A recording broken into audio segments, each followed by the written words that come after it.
The night my husband tried to save my life was the night I should have known he was planning to end it. At 36, I had spent 8 years restoring antique paintings in my workshop on Chicago's North Side, learning to see what others missed beneath layers of damage. My name is Briar Mercer, and my job is to reveal truth hidden under centuries of lies. I should have been better at seeing it in my own kitchen. It was 6 weeks before everything unraveled. February evening.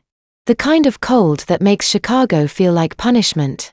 My husband, Lyle, 39, an architectural engineer who once drew beautiful buildings but now mostly managed other people's projects, came home at 7:15.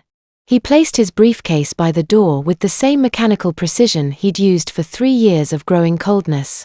Then he did something unprecedented. He set an expensive jar on the kitchen table. Marine collagen powder.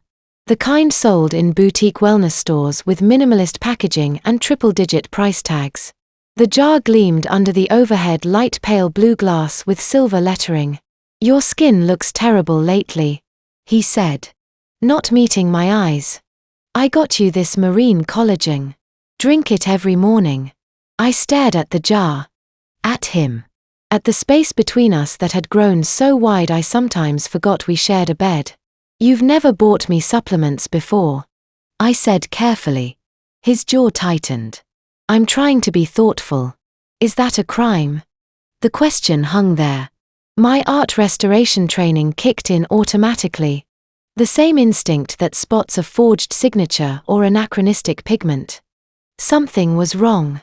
The details didn't align. Lyle hadn't bought me a gift in 3 years. Not for birthdays. Not for our anniversary. Not even a card. And now this expensive specific delivered with forced concern and eyes that wouldn't meet mine. "Thank you," I said. Because what else could I say? "That's very thoughtful." He nodded once, satisfied, and walked past me to the living room. I heard the television click on.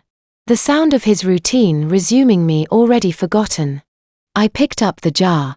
The powder inside was pale cream, fine as talc. The label promised youth, vitality, cellular regeneration, marine collagen derived from wild-caught fish. Dosage 1 scoop daily in liquid. Something in my chest tightened. The next morning, he watched from the bedroom doorway as I stood in the bathroom. "Did you take it?" he asked. "I will," I said, lifting the jar with my coffee. He nodded, kept watching. So I opened the jar in front of him, measured 1 scoop into a glass of water, stirred. The powder dissolved into cloudy suspension. I raised the glass and remembered my seafood allergy. I lowered the glass. "Actually, let me take this with breakfast. Better absorption with food." "Fine," Lyle said. He left for work 10 minutes later. I poured the cloudy mixture down the drain and washed the glass 3 times. In my work, I peel away centuries of overpainting to find what's real underneath. I should have applied that skill to my own kitchen table. 1 week later, I was at the restoration workshop on a Tuesday afternoon. The studio smelled like linseed oil and old canvas. The scent that meant safety. I was working on an 18th century portrait, carefully removing yellowed varnish with a cotton swab dipped in solvent. The woman in the painting had been hidden under grime for decades. Now her face was emerging inch by inch. Beautiful and furious. Sylvie Webb worked at the table next to mine. 32. Sharpened with a precision that made her invaluable for delicate gilding work. She'd been my colleague for 3 years and the closest thing I had to a friend. "That's sweet of him," Sylvie said, glancing at my phone where I'd been looking at the collagen brand website. "Expensive brand, too." I set down my cotton swab. "I haven't drunk a single dose." "Shellfish allergy. Marine collagen is basically ground up shrimp." Sylvie's hand stilled over her work. "Does he know?" "I haven't told him. I just pretend. Every morning. I stir it in front of him. He watches. Then after he leaves, I pour it down the drain.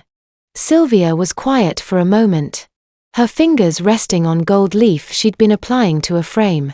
Why does he watch you take it? That was the question. Wasn't it? I don't know, I said. He's been strange lately. Checking on me more. Asking about my schedule. Where I go. Who I talk to. How long has this been happening? 3 months. Maybe. Ever since I stopped. Since what? Since he'd started staying out later. Since his mother Estelle had visited more often. Since he'd taken that trip to Vancouver and come back different. Since when? Sylvie pressed gently. I don't know. It's hard to pinpoint when a marriage starts dying. Looking back now, I understand my body saved me before my mind knew I needed saving. That night, I went through the motions again. Stirred the powder. Let Lyle see me do it. Poured it down the drain after he left. I kept that jar on the bathroom shelf for 5 more weeks. A testament to performance. Every morning. The same ritual. Lyle would stand in the doorway watching with an expression I couldn't read. Satisfaction. Anticipation. Something colder. I'd scoop the powder. Stir. Raise the glass to my lips while he nodded. Then alone. I'd pour the cloudy mixture down the drain and wonder why my husband needed to watch me take a supplement I was allergic to. Why he'd bought it in the first place. Why his concern felt like surveillance. Every morning I lied that I'd drunk it. I didn't know I was rehearsing survival. What I didn't know was that our 10-year-old son was about to see something that would change everything. Silas told me everything later at the police station in that careful halting way children describe trauma.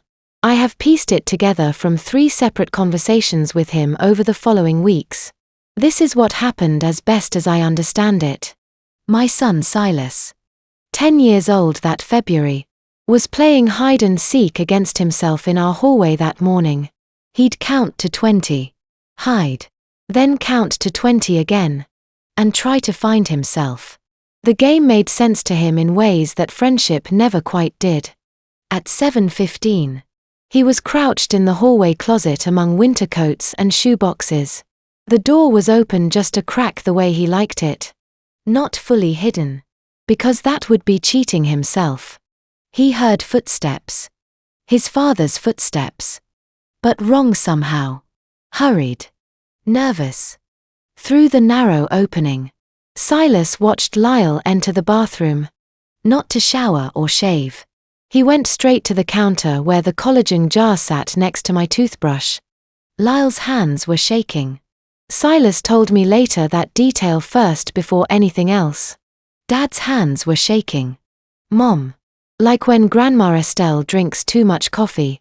Lyle reached into his jacket pocket and pulled out a small zip bag. Clear plastic. White powder inside. Silas pressed himself deeper into the coats. Held his breath. Lyle opened the collagen jar. The sound of the lid unscrewing was loud in the quiet morning. Then he opened the zip bag and tilted it over the jar. Tapping the powder out. Grain by grain. Silas said it looked like salt or sugar the way it caught the bathroom light. Lyle muttered something to himself. Silas couldn't hear all the words through the closet door. But years later when I asked him to try to remember, he said, "Just enough. Just like she said. Nobody will know. Just like she said." Lyle took a spoon from the bathroom drawer. One of the small ones I used for face masks. And stirred the powder into the collagen thoroughly. Carefully. Making sure it was completely mixed. Then he closed the jar. Twisted the zip bag closed. Stuffed it deep into the bathroom trash beneath what tissues. He stood there for a moment staring at the jar. Silas wanted to cough. The closet smelled like old leather and mothballs. He pressed his hand over his mouth until his father finally left. Walking back down the hallway to the bedroom, Silas sat in the dark among the coats, trying to understand what he'd seen. He told me later that the worst part wasn't what he saw. It was realizing he couldn't ask his father why because his father was the danger. Silas stayed in the closet for another 10 minutes. He heard the shower running. Heard me humming something off-key while water drummed against tile. Heard his father leave for work at 7:45. Right on schedule. At 8:30. After I'd left for the workshop. And the house was empty except for him. Silas came out of the closet. He stood in the hallway for a long time, staring at the bathroom door. Then he went inside. The collagen jar sat exactly where Lyle had left it, innocent and gleaming on the counter. But Silas saw what his father had missed in his nervousness. Tiny grains of white powder scattered on the dark stone countertop. A few had spilled when Lyle poured. Evidence of carelessness. Silas didn't have language for what he was feeling. He was 10. He knew his father had done something bad to something his mother used every day. He knew it was secret. He knew it was wrong. He didn't know the word poison. But he knew he needed proof. This is the part where I still cry even now. My little boy standing in that bathroom alone making a choice that would save my life. He went to his room and got his toy kitchen set. The plastic one. With miniature plates and cups and utensils. He took the smallest spoon. Bright red. Barely bigger than his thumb. He went back to the bathroom carefully. Methodically. The way I'd taught him to be careful with my art supplies. He scooped each grain of white powder from the counter. One tiny spoonful at a time. He collected them in a small zip bag from his marble collection. The kind with the little plastic slider seal. The powder looked like sugar. He told me later. But it smelled wrong. Bitter. Chemical. When he'd collected every visible grain, he sealed the bag. Stood there holding it. Mom always said, "If you see something bad, tell a grown-up," he whispered to himself in the empty bathroom. But Dad is a grown-up. So he made a different choice. He put the bag in his jacket pocket. The inside one. Where important things go. Where his father kept his wallet. Where grown-ups keep things that matter. This is the part where I need you to understand. My son saved my life before he could even explain what he'd witnessed. Silas went to school that morning with the zip bag in his jacket pocket. He sat through math and reading and lunch, feeling the small weight press against his ribs through his shirt. His teacher later told me he was quieter than usual, which was saying something for a child who barely spoke. He didn't eat his sandwich at lunch. Couldn't. When I picked him up at 3:45 that afternoon, he climbed into the back seat without meeting my eyes. He held his jacket closed with both hands. Fingers white-knuckled on the fabric. "How was school?" I asked. Pulling into traffic. "Fine," he said. "You okay, sweetheart?" "Yeah." But he wasn't. I could see it in the rearview mirror. His face pale. His jaw set in that way that meant he was trying not to cry. We drove in silence. Interstate 90 heading north toward home. Grey February sky pressing down. Other cars streaming past. 10 minutes of silence. Then on the shoulder near the Fullerton exit, Silas whispered, "Mom, I need to show you something." I glanced in the rear view mirror. My son's face was pale, fingers clutching his jacket closed. "What is it?" "Sweetheart, there is a moment between not knowing your husband wants you dead and knowing it. And that moment lasts exactly as long as it takes a 10-year-old to whisper 5 words. Mom, I saw something bad." He reached into his jacket and pulled out a small plastic bag. The kind that holds marbles.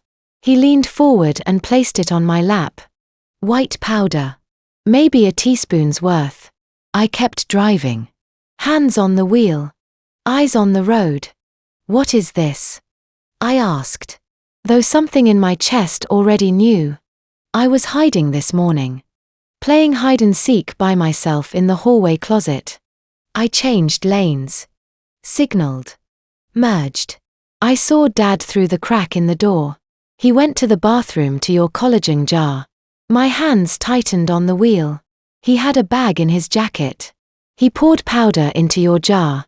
Then he stirred it. Then he hid the bag in the trash. I pulled onto the shoulder. Smooth, controlled. Turned on the hazard lights. Trucks thundered past. Did he see you? No. I didn't breathe until he left. His hands were shaking. Mom. What happened after? I waited till everyone left. Then I saw powder on the counter. Bits Dad missed. So I got my toy spoon and collected it. I didn't know what else to do. I sat perfectly still. Semi-trucks passed rocking the car. I don't know how long I sat there. Time felt strange. Compressed. And expanded. Silas waited in the back seat. Patient in the way children are when they've done something important. In those 3 minutes of silence, I peeled away every layer of the marriage I thought I had. The way I stripped varnish from old canvases. And underneath was just blank murderous intent. The collagen jar. 6 weeks of watching me stir it. 6 weeks of satisfaction when I raised the glass to my lips. Not love. Not concern. Just waiting for me to die. And I hadn't drunk a single dose because of an allergy he didn't know I had. Mom. Silas's voice was tiny. I turned to face him. My son. 10 years old. Holding his jacket. Looking at me with those wide brown eyes that trusted I would know what to do. Silas. I said quietly. You did exactly the right thing. You saved my life. His eyes filled with tears. Is Dad trying to hurt you? Yes. No point in lying. He deserved truth. Why? I don't know yet. But I'm going to find out. Are you going to call the police? I thought about that. A zip bag of powder that could be anything. A story from a 10-year-old playing hide and seek. Lies, connections. His resources. Reasonable doubt. Not yet. I said. First. I need to know what this is. And I need you to do something very hard. What? Can you pretend this never happened just for a little while? Silas stared at me. When we get home. Be normal. Eat dinner. Do homework. Be regular. Silas. Dad can't know you saw anything. Can you do that? He nodded. If he asks what you did today. Math test. Recess. Pizza for lunch. Good. If he asks why you're quiet. Tired. Didn't sleep good. Didn't sleep well. I corrected automatically. Then almost laughed at the absurdity of grammar correction while holding evidence of attempted murder. You need to understand this about me. I don't collapse when the painting turns out to be a forgery. I document it. I picked up the zip bag. Held it to the light. The powder was very fine. Uniform. White with the faintest grey tinge. Did you touch this? Only with the spoon. I washed my hands after 3 times. Smart boy. I sealed the bag in my purse inside pocket with my workshop keys and emergency cash. Then I texted my supervisor. Family emergency, taking tomorrow off. Sorry for short notice. Sent. I needed time. I needed to know what was in this bag and how long Lyle had been putting it in my food and whether I was already dying. I turned to Silas again. We're going to Grandma's house. You're going to tell Dad if he asks that you wanted to visit. Okay. Do you understand what we're doing? Playing pretend so Dad doesn't know. We know. Exactly. I pulled back onto the highway. Merged into traffic. Hands steady. I began calculating. The collagen jar arrived 6 weeks ago. I'd pretended to drink it every morning. But I'd consumed nothing because of my shellfish allergy. So, either the powder wasn't toxic or I should already be symptomatic or Lyle had only recently added the poison. Silas witnessed him this morning. Day N, the first edition or just the most recent. I thought about Lyle's behavior. The watching. The checking. The questions about how I felt. Whether I had headaches. Not concern. Assessment. I had maybe 36 hours before he'd expect symptoms. Before he'd expect me to weaken. Before whatever was in that powder did its work. 36 hours to understand what I was fighting. I took the exit toward my mother's apartment. She'd been a nurse for 40 years before retiring. She'd know what arsenic poisoning looked like. She'd know how to test this powder without alerting Lyle. She'd know how to help me build a case. Mom? Silas asked from the back seat. Yeah, baby. Are we going to be okay? I met his eyes in the rear view mirror. Yes. I said and meant it. My mother's building was a pre-war walk-up in Lincoln Park. The kind with narrow hallways and radiators that clanked. I'd texted her from the car. Coming over with Silas. Need to talk. She opened her apartment door and knew the way mothers do that something had changed in the 90 seconds between my text and my face appearing in her doorway. What happened? She asked. My mother, Margaret Dawson, 62, had been a nurse for 40 years before retiring emergency room intensive care oncology. She'd seen every kind of human damage. She had sharp eyes, steady hands, and the clinical calm that comes from decades of triage. I walked past her into the apartment. Silas followed quiet. Sit, she said, gesturing to the kitchen table. I sat, placed my purse on the table, pulled out the small zip bag of white powder. Lyle is trying to kill me, I said. Silas saw him put this in my supplement jar this morning. My mother picked up the bag, held it to the light. Her face didn't change, but her fingers tightened slightly. Tell me everything, she said. So, I did. The collagen jar 6 weeks ago. The daily ritual of pretending to drink it. My seafood allergy that had saved me without my knowing. Silas hiding in the closet, watching through the crack as his father poured powder into the jar, hands shaking. My mother listened without interrupting. When I finished, she set the bag down carefully. Arsenic, she said. Most likely arsenic trioxide. The timeline fits. 6 weeks of setup. Then contamination when he thinks you're habituated to the routine. How do you know? I've seen arsenic poisoning twice in my career. Both times the spouse. Both times they started with small doses in regular consumables. She looked at me. If you'd actually drunk this, we wouldn't be having this conversation. Cardiac arrest within hours at this concentration. Silas made a small sound. I reached for his hand across the table. But I didn't drink it. I'm okay. You're more than okay. My mother said. You're ahead of him. He doesn't know. You know. She stood paced to the window. Looked out at the darkening street. Turned back. What's your plan? First, get this tested. Confirm what it is. Establish evidence chain. Then I need to make him think it worked. My mother smiled. It wasn't a warm smile. It was the smile of someone who'd spent 4 decades dealing with people who lied about how they got injured.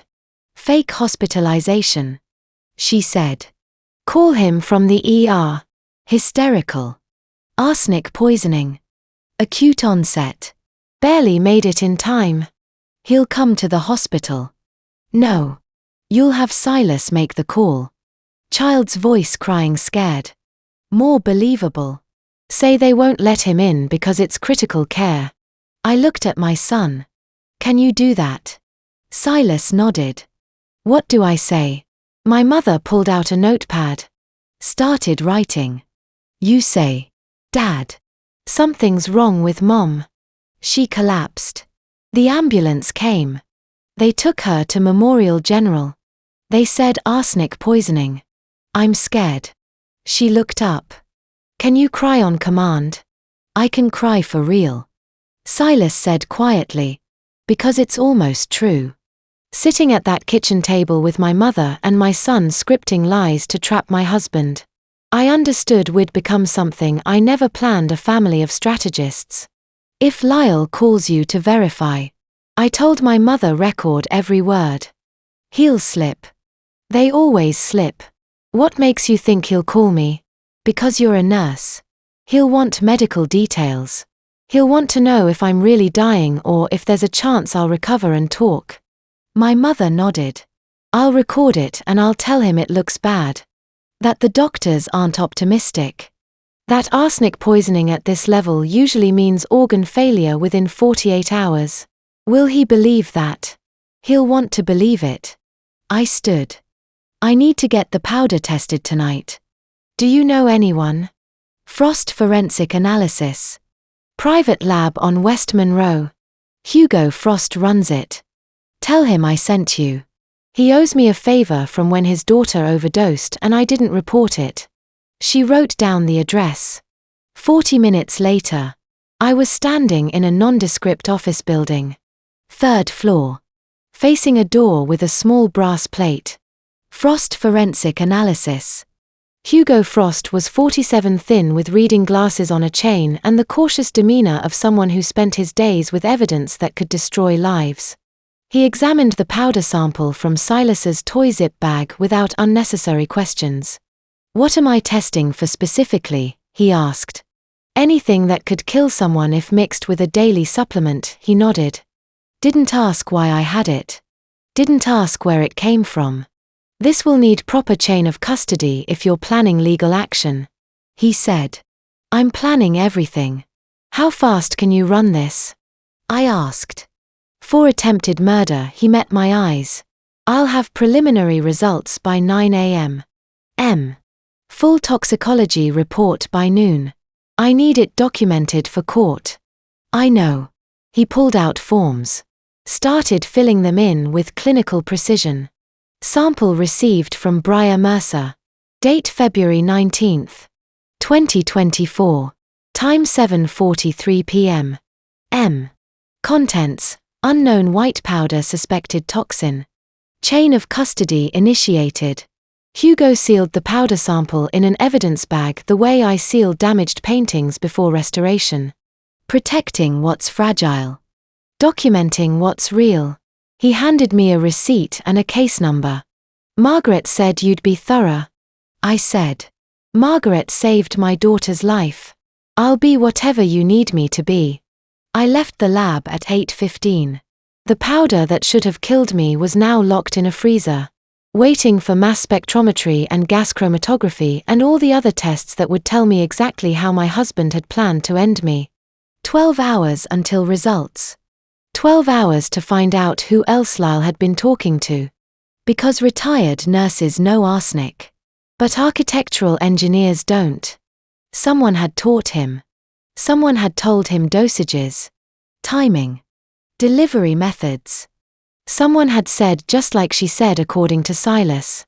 The answer was waiting on our home computer in files Lyle thought he'd hidden. I dropped Silas at my mother's apartment and drove back to the house alone. Lyle was still on his business trip to Seattle. Not due back until tomorrow afternoon. The powder sample was locked in Hugo Frost's lab freezer. I had one night to understand what I was fighting. The house was dark when I let myself in at 9 that night. And I had exactly 12 hours before the lab results came back to find out how deep the planning went. I went straight to the home office. The computer we shared. The one Lyle thought was just for household bills and vacation planning. I sat in his chair, turned on the desk lamp, and opened the browser history. He'd used my login, my account, my digital fingerprints on every search. The first entry was from 3 months ago. Clinical signs of severe depression in women. I scrolled painless suicide methods. How to recognize suicidal ideation in spouse. Average police investigation duration for apparent suicide. Insurance payout timeline for suicide versus accidental death. My hands went still on the mouse. He hadn't just planned to kill me. He'd planned to make it look like I'd killed myself. And he'd built the evidence trail on my own computer using my own account so that when investigators checked after my death, they'd find months of searches about depression and suicide. Case closed. Tragic. The depressed wife who couldn't cope. I kept scrolling. Natural substances that mimic heart attack. Arsenic detection and autopsy. How long before body cremated after sudden death? The last search was from 2 weeks ago. Police closure rate for apparent suicide without note. He thought of everything. My profession taught me to look for what's hidden beneath surface layers. I just never imagined I'd have to X-ray my own marriage. I took screenshots. Every single page. Methodical. Clinical. The way I photographed damaged paintings before restoration. Documentation is everything. Evidence is everything. When I finished, I had 47 screenshots showing 3 months of premeditation, all stamped with my username, my login credentials, my digital identity. If I died, this is what the police would have found. A depressed woman researching suicide methods. An overworked art restorer who'd been acting strangely according to her concerned husband. A tragic but predictable outcome. I saved the screenshots to a cloud drive Lyle didn't know I had. Then I cleared my own search history and shut down the computer. It was past midnight when I drove back to my mother's apartment. She'd made up the guest room. Silas was already asleep, small and peaceful under the quilts my grandmother had sewn. I didn't sleep. At 7 the next morning, my phone buzzed. Text from Lyle. A photo: airport terminal, coffee cup, boarding pass on the table. The message read, "Landed safely. Long day of meetings ahead. Miss you both." I stared at the photo. Something was wrong with it. Not obviously wrong. Just off the way a forged painting has brushstrokes that don't quite match the period. I zoomed in. The coffee cup sat on a polished glass table. Terminal lights reflected in the dark surface. And in that reflection, clear as a signature on a canvas, was a woman. Young. Mid-20s maybe. Long dark hair. Sitting across from Lyle at the same table. I zoomed in further. The woman was leaning forward. Elbows on the table. Face turned toward Lyle. Intimate. Familiar. The posture of someone who'd been sitting there all night. Not someone passing by. He'd sent me proof of his alibi and accidentally sent me proof of his accomplice. I took a screenshot. Adjusted the brightness. Increased the contrast. Sharpened the reflection until I could see her face clearly. Dark hair past her shoulders. Heart-shaped face. Expensive coat. Wedding ring on her left hand.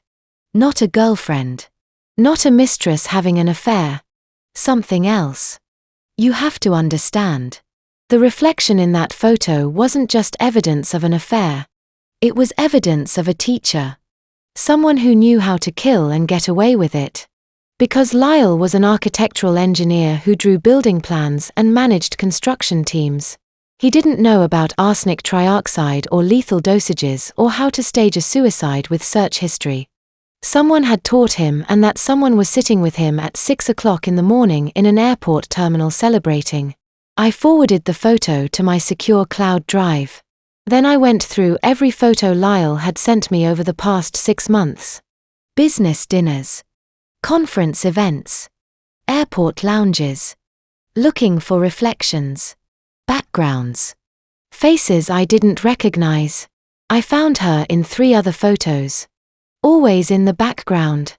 Always carefully cropped out of the main frame. But visible in mirrors. Windows. Glass surfaces. In one photo from December, I could read her name badge. Creaser Whitfield, Northwest Mutual Insurance. Of course. I pulled up our insurance files. Found the life insurance policy Lyle had taken out on me 8 months ago. $3. $2 million. I'd signed it without reading, carefully trusting him when he said it was standard financial planning. The insurance agent's name on the policy. Creaser Whitfield. My mother came into the kitchen. Saw my face. "What did you find?" I turned the phone to show her the reflection in the airport photo. "Ha!" I said. "She's the one who taught him." I pulled out the business card. I'd kept in my wallet for 2 years. Conrad Langley. Private investigator. I'd used him once to authenticate a painting's provenance for a wealthy client. He was thorough, discreet, and fast. I called Conrad Langley. He answered on the second ring. This is Briar Mercer. I need a full background on a woman named Creasa Whitfield. Everything: past addresses, previous relationships, criminal history, employment records. His voice sharpened with professional interest. How fast? Before my husband's flight lands in 6 hours. What am I looking for? Pattern, I said. I think she's done this before. Silence on the line. Then send me everything you have. I'll call you in 3 hours. I hung up and sent him the photos. The insurance documents.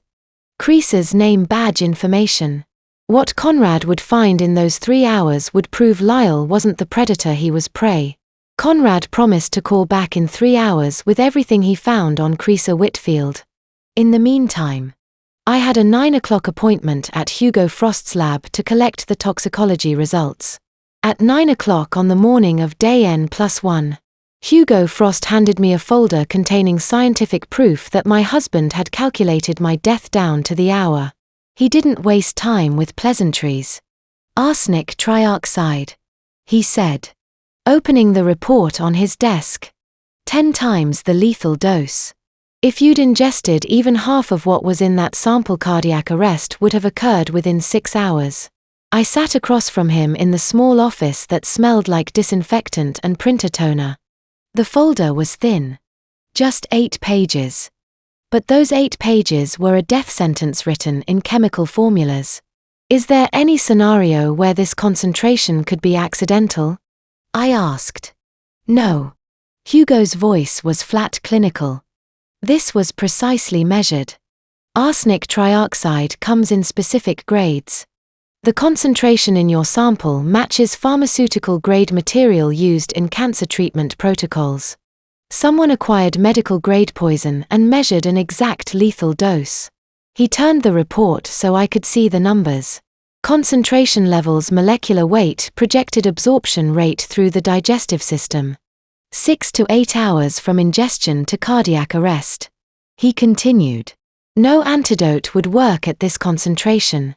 Even if paramedics arrived within minutes, the outcome would be fatal. I looked at the numbers. Tried to make them feel real. My husband had bought me a gift. Watched me stir it every morning. Waited for me to die.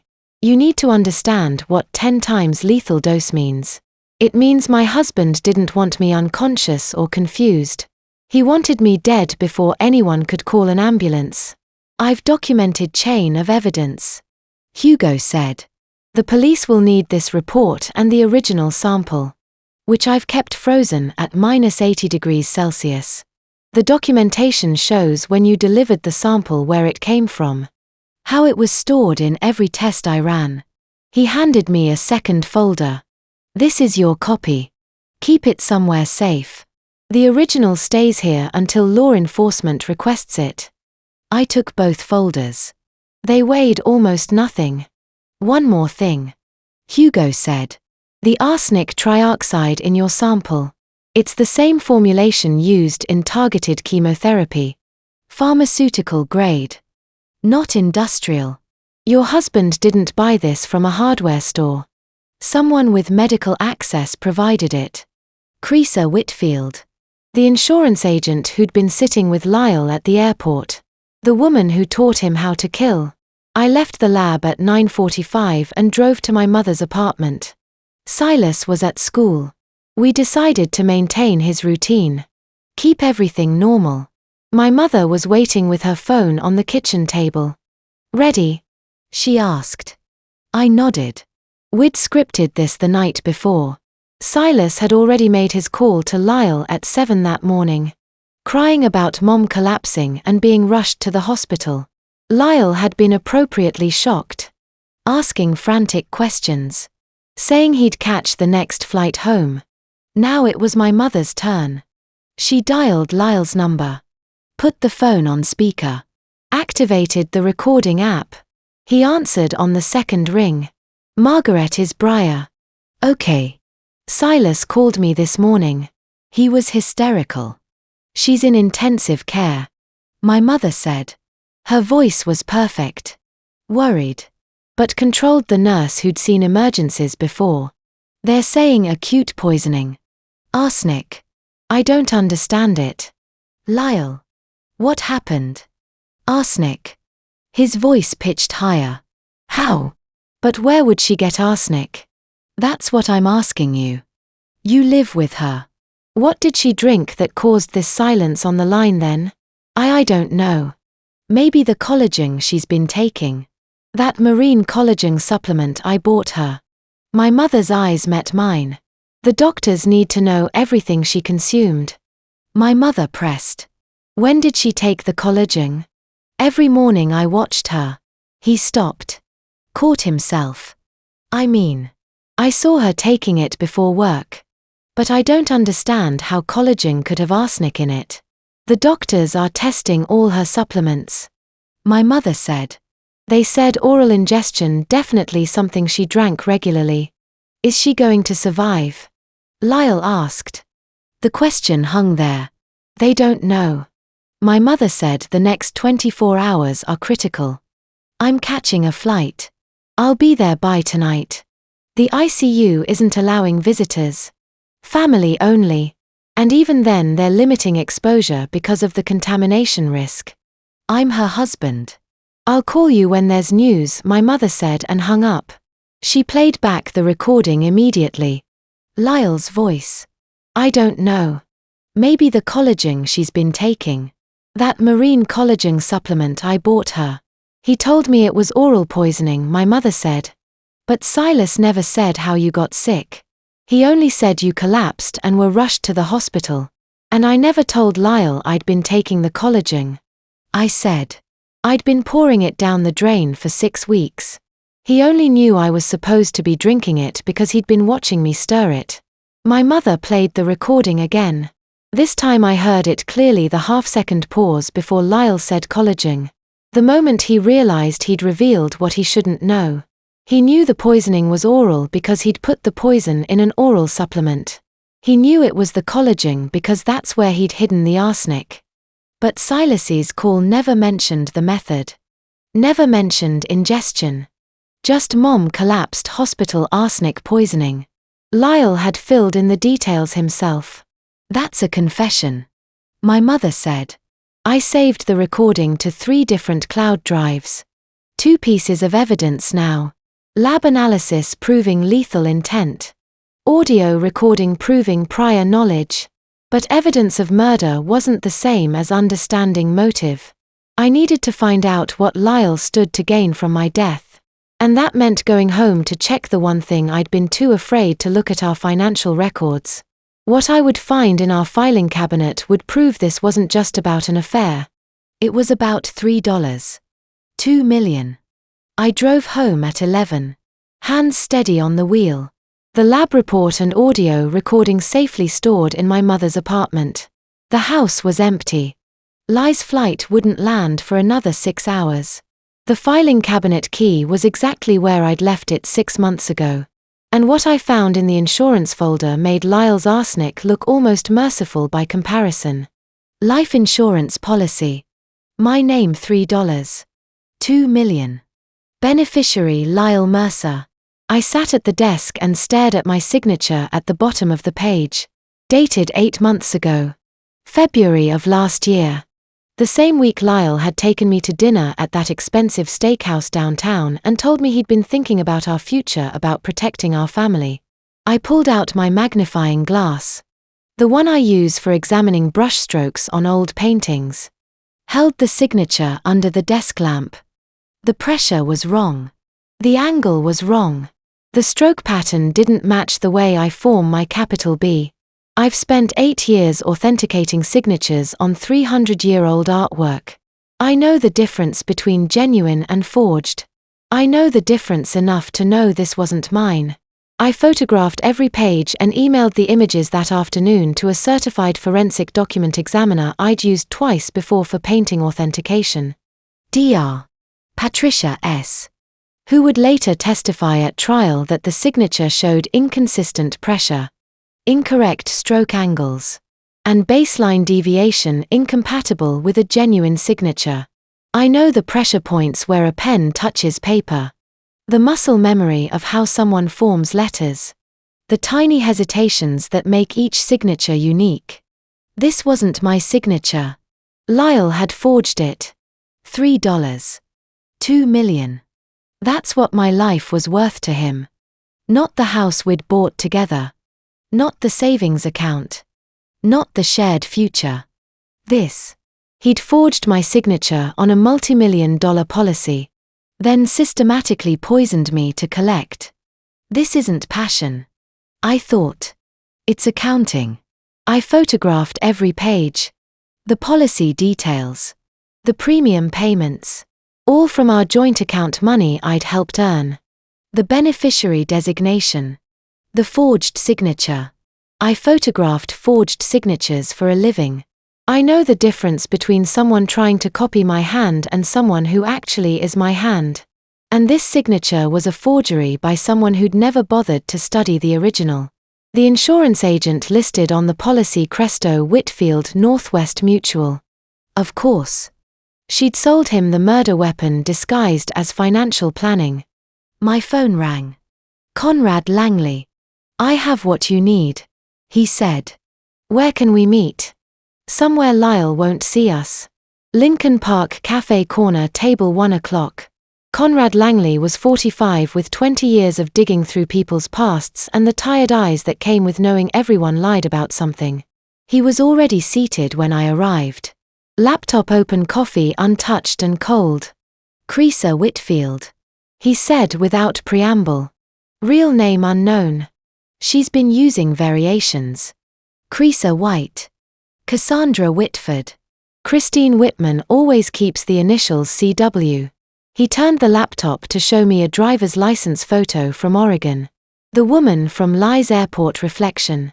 Younger by a few years. Long dark hair. Heart-shaped face. How many identities? I asked. At least 4 that I found. Probably more. How far back does this go? Victor Hale. Portland. 4 years ago. Conrad pulled up a news article. 42-year-old man convicted of attempting to murder his wife through arsenic poisoning. His defense claimed he'd been manipulated by his girlfriend, an insurance agent named Christine Whitman. But Christine vanished 2 weeks before his arrest. I read the article. Victor's wife had survived because she'd noticed the bitter taste in her morning tea and stopped drinking it. She'd gone to the hospital with stomach pains. Doctors found arsenic. Police searched the house. Victor got 8 years. The wife, she survived barely kidney damage. Cardiac issues. But alive. Conrad pulled up another document. Victor's bank statements show $50,000 withdrawn the week before his arrest. Cash. No record of where it went. Creaser. I said almost certainly. She sold him the life insurance policy on his wife. $2 million convinced him his wife was the obstacle to their future together. Provided the poison, then disappeared with his money before the arrest. I stared at the photo of Victor Hale. Handsome in a weak-chinned way. Expensive suit. The smile of someone who'd always gotten what he wanted until he didn't. Your husband isn't the first. Ms. Mercer. Conrad said quietly. And based on the sophistication of the operation, I doubt he's the second. I'm still digging. Here's what you need to understand. The moment Conrad said first victim, I stopped being the wife of a murderer and became the potential second casualty of a serial killer. She's done this before. I said. Not a question. Multiple times. I think the pattern is consistent. She targets narcissistic men. Sells them massive life insurance policies on their wives. Manipulates them into attempting murder. Then vanishes with their liquid assets before the arrest. Why does it work? Because she picks the right men. Ones who believe they're smarter than everyone else. Ones who think they deserve more than they have. Ones who see their wives as obstacles rather than partners. Lyle. Everything Conrad described was Lyle. How does she avoid getting caught? She never pulls the trigger herself. She provides advice, access to poison, emotional manipulation. But the men do the actual poisoning. When police investigate, they find the husband with motive, means, and opportunity. She's already gone. Different name. Different city. Different identity. Conrad closed his laptop and leaned forward. Victor Hale's wife survived because she noticed the taste was off and stopped drinking. But there's a second case I found, Seattle 2 years ago. That wife didn't survive. My coffee cup stopped halfway to my lips. Her name was Eleanor Grant. 38. Died of acute arsenic poisoning, ruled accidental until her sister pushed for investigation. By the time police realized it was murder, the husband had fled the country. They never found him. And Creaser vanished. Different name on the insurance paperwork. Cassandra Whitford. Same pattern. Same technique. He paused. She's refining her approach with each attempt. Eleanor Grant died. You would have died. The concentration your lab found. That's not amateur hour. That's practiced. The question wasn't whether Creaser had done this before. It was how many times and how many bodies. I left Conrad's cafe with 2 more victims' names and the sickening certainty that Creaser Whitfield had refined murder into a business model. But I had evidence now: lab results, forged insurance, audio confession. I had everything except time. LS flight would land in 3 hours. I needed to get back to my mother's apartment and check on Silas.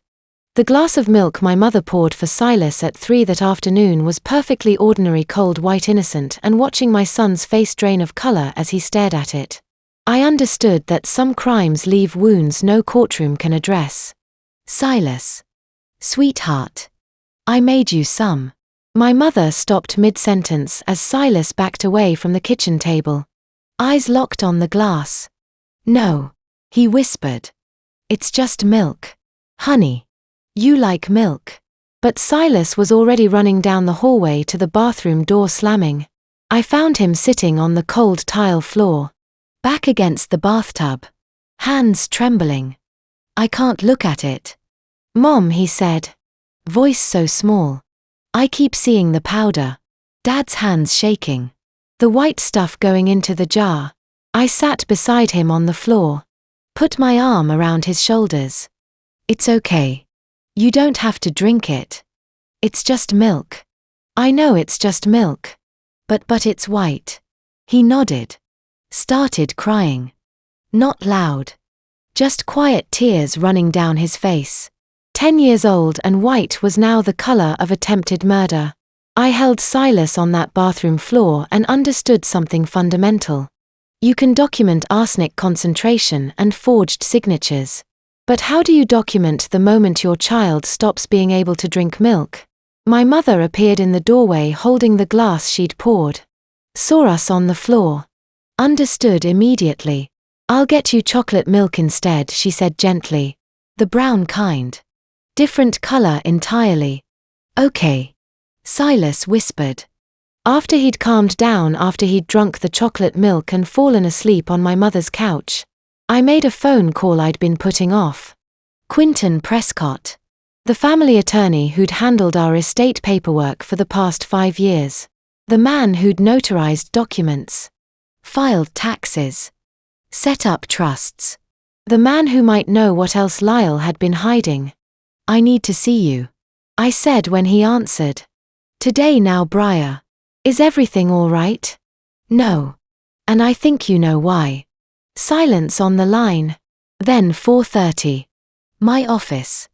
Quinton Prescott was 50 with silver hair and the careful manner of someone who'd spent decades keeping other people's secrets. His office was downtown. All dark wood and law books and framed diplomas that promised discretion. I didn't waste time.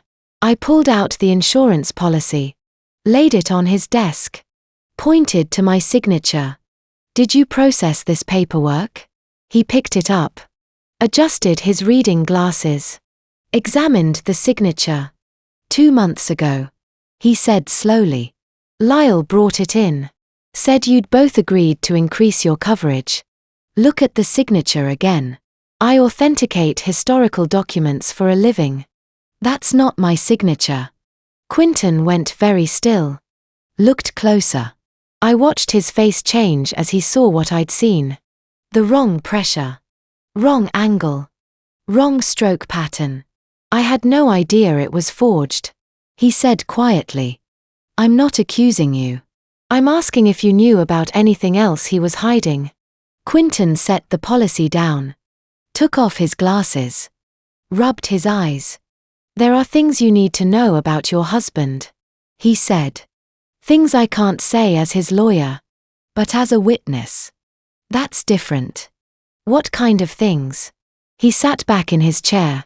The afternoon sun came through the windows, making the dust mows visible. When you hire a lawyer, you expect them to serve your interests, Quinton said. But sometimes you realize you've been serving someone else's crimes instead. Watch what happens when a lawyer realizes he's been used. The professional mass cracks, and underneath you see someone who went to law school believing in justice. Not just procedure. Lyle has been using my services for financial restructuring for the past 18 months. Quinton continued. I thought he was managing investments, making portfolio adjustments, normal wealth management. But last month, I started seeing patterns that didn't make sense. Loans against assets you both owned. Large cash withdrawals. Investment accounts showing massive losses that he tried to hide by shifting numbers between accounts. How massive? Quinton opened his desk drawer. Pulled out a file. Spread 3 bank statements across his desk. Each one marked with red annotations in his meticulous handwriting. Your husband has $1.8 million in gambling and stock speculation debt, he said. He lost it over the past 2 years. Casinos, online trading, cryptocurrency investments that collapsed. He's been hiding the losses by borrowing against your shared assets. I stared at the numbers. The red ink. The cascade of bad decisions. He mortgaged your shared assets using your name as collateral on 3 separate bank loans without your knowledge or signature. Quinton continued. Your house. Your workshop.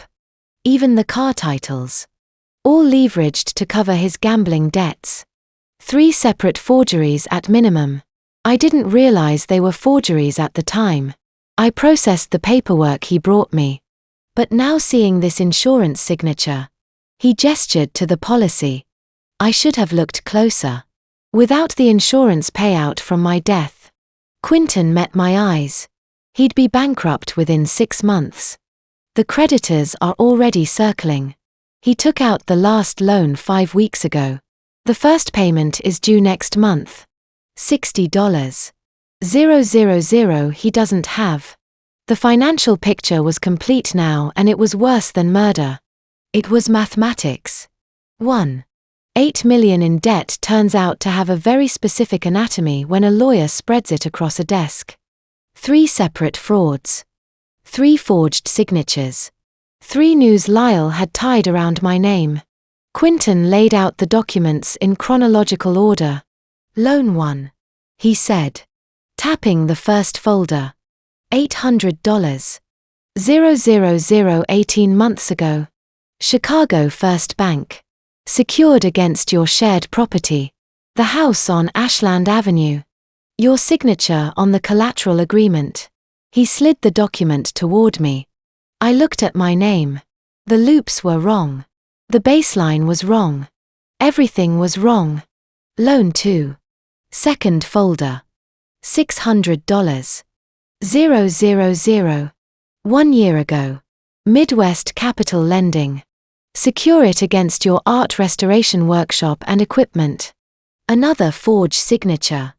Loan 3. Third folder. $400. 000.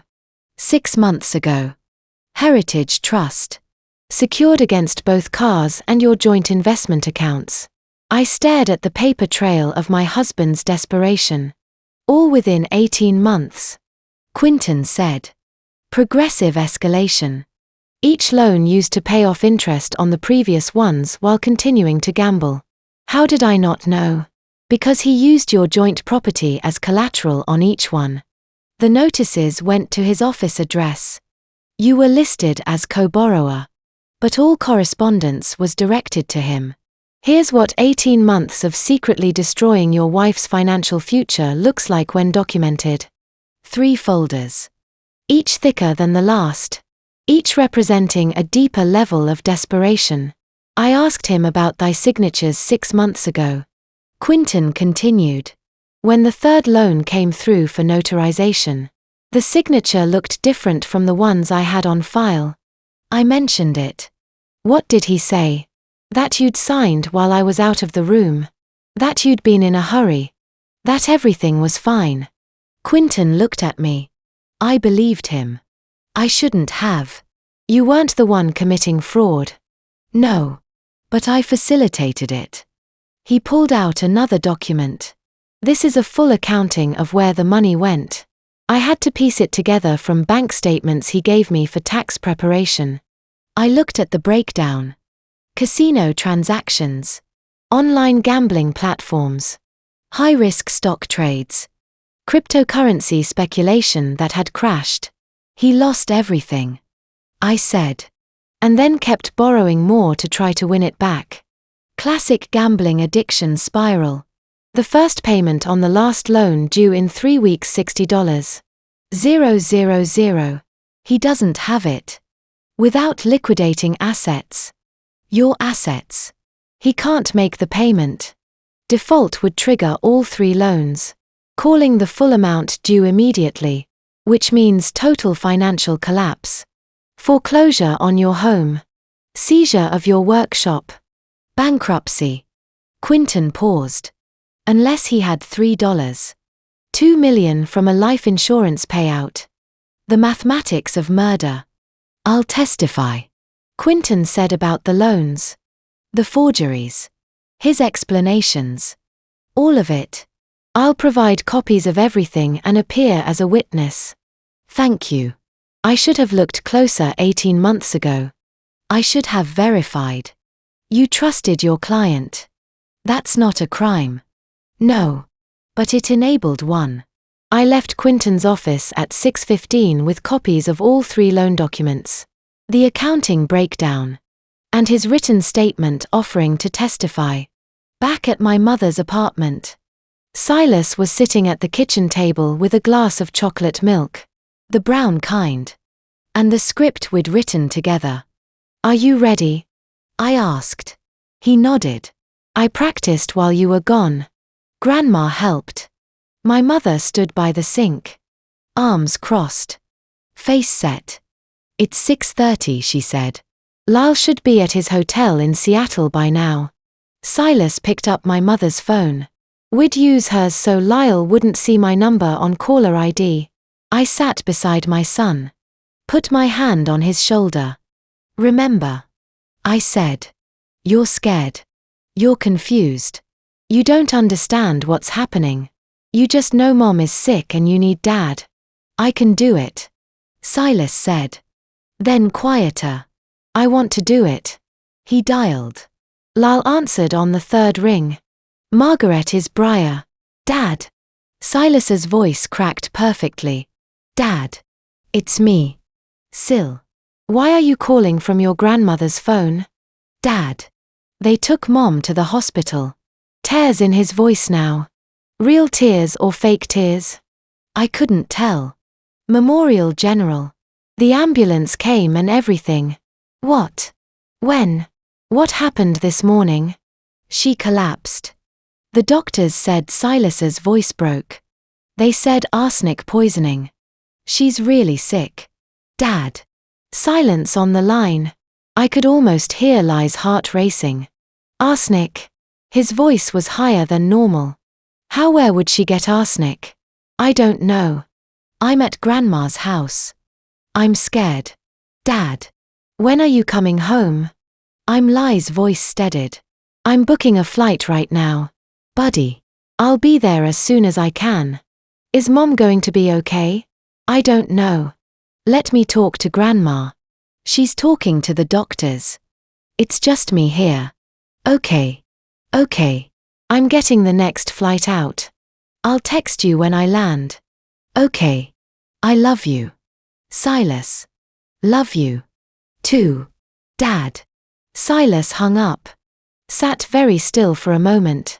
Then looked at me. He's coming, he said. He sounded worried. Watching my 10-year-old son cry fake tears to trap his father felt like the moment when you realize the painting you're restoring is too damaged to save. You can only document what used to be. You did perfectly, I told him. My phone buzzed 30 seconds later. Text from Lyle. Flight lands at 9 a.m. Tomorrow. Tell Silas I'm coming. I showed my mother the text. She checked the kitchen clock. 6:47 p.m. You have 14 hours.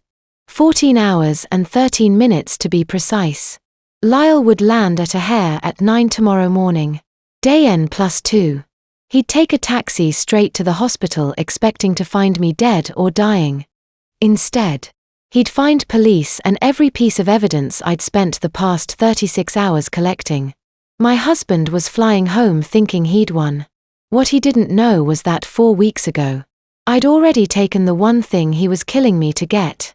At 9 o'clock that night, sitting alone at my mother's kitchen table with 14 hours until Lyle's arrest, I thought about the one move I'd made that he didn't know about, the move I'd made 4 weeks before I even knew I needed saving.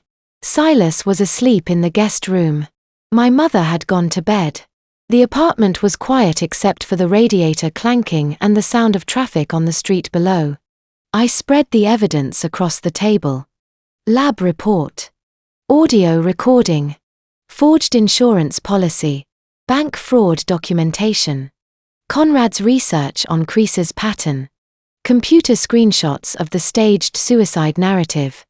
7 pieces of proof that my husband had tried to murder me. But there was an 8th piece he didn't know about. 1 month ago. For weeks before Silas witnessed Lyle contaminating the collagen jar, I'd been sitting at our kitchen table at home going through bank statements, trying to reconcile our accounts the way I did every month. The numbers didn't match. Nothing dramatic. Just a deficit I couldn't explain. Money that should have been there wasn't. Transfers I didn't remember making. I'd asked Lyle about it. I moved some funds around. He'd said, investment opportunities. I'm handling it. But the way he'd said it, too quick, too dismissive, had triggered the same instinct I use when examining questionable signatures on old paintings. Something was wrong. I couldn't identify what exactly. Just that something was. So, I'd done what I always do when I suspect a painting might be damaged beneath the surface. I protected the original before attempting the repair. I transferred the house deed into my mother's name. In art restoration, you always make a copy before removing varnish. Protect the original before attempting the repair. 1 month ago, I made a copy of my financial life and locked it away. It was supposed to be divorce insurance. A precaution. If Lyle was hiding money or planning to leave, I wanted our shared assets protected in a way he couldn't liquidate or use as leverage. I'd gone to the notary on a Tuesday afternoon. Told Lyle I was meeting a client about a painting authentication. Filed the paperwork transferring our home, the house we'd bought together 8 years ago, into my mother, Margaret Dawson's name as trustee. Legally, I no longer owned it, which meant legally Lyle couldn't inherit it when I died.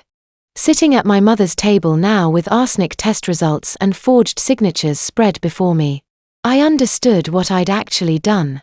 I'd saved my own life without knowing I was doing it.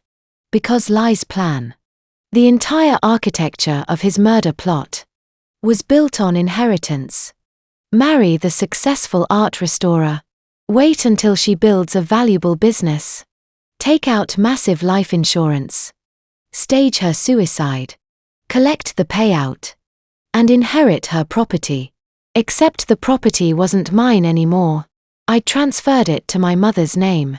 On January 15th, Lyle had started contaminating the collagen jar according to the computer search history. On January 18th, 3 days after the house legally ceased being mine, he'd been killing me to inherit property that was already gone. The dark satisfaction of that realization settled over me like varnish hardening on canvas. 1 month ago, I was preparing for potential divorce. Turned out I was preparing for attempted murder. I thought about Lyle's face when he found out.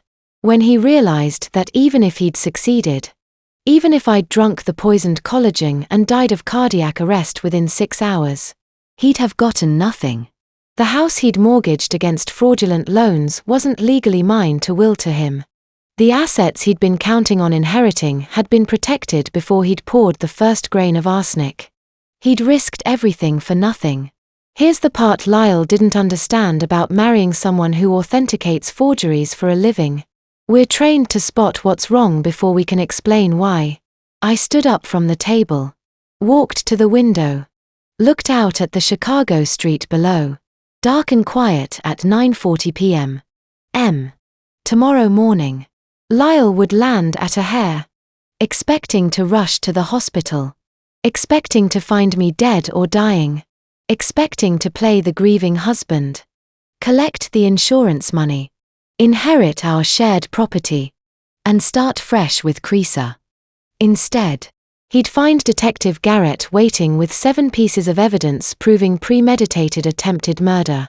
And when the prosecutor asked about motive when they presented the forged insurance policy and the fraudulent loans when they showed he was killing me for money and property, the defense would try to claim the house as his inheritance right. That's when I'd produced the 8th piece of evidence, property transfer documentation dated January 15th, for weeks before the poisoning began, proving the house wasn't mine to inherit. Proving Lyle had been meticulous about everything except checking ownership records. Proving that the art restorer he'd married was better at protecting valuable things than he'd anticipated. I went back to the table. Started stacking the evidence in order. 1 lab report from Hugo Frost. Arsenic trioxide 10 times lethal dose. 2.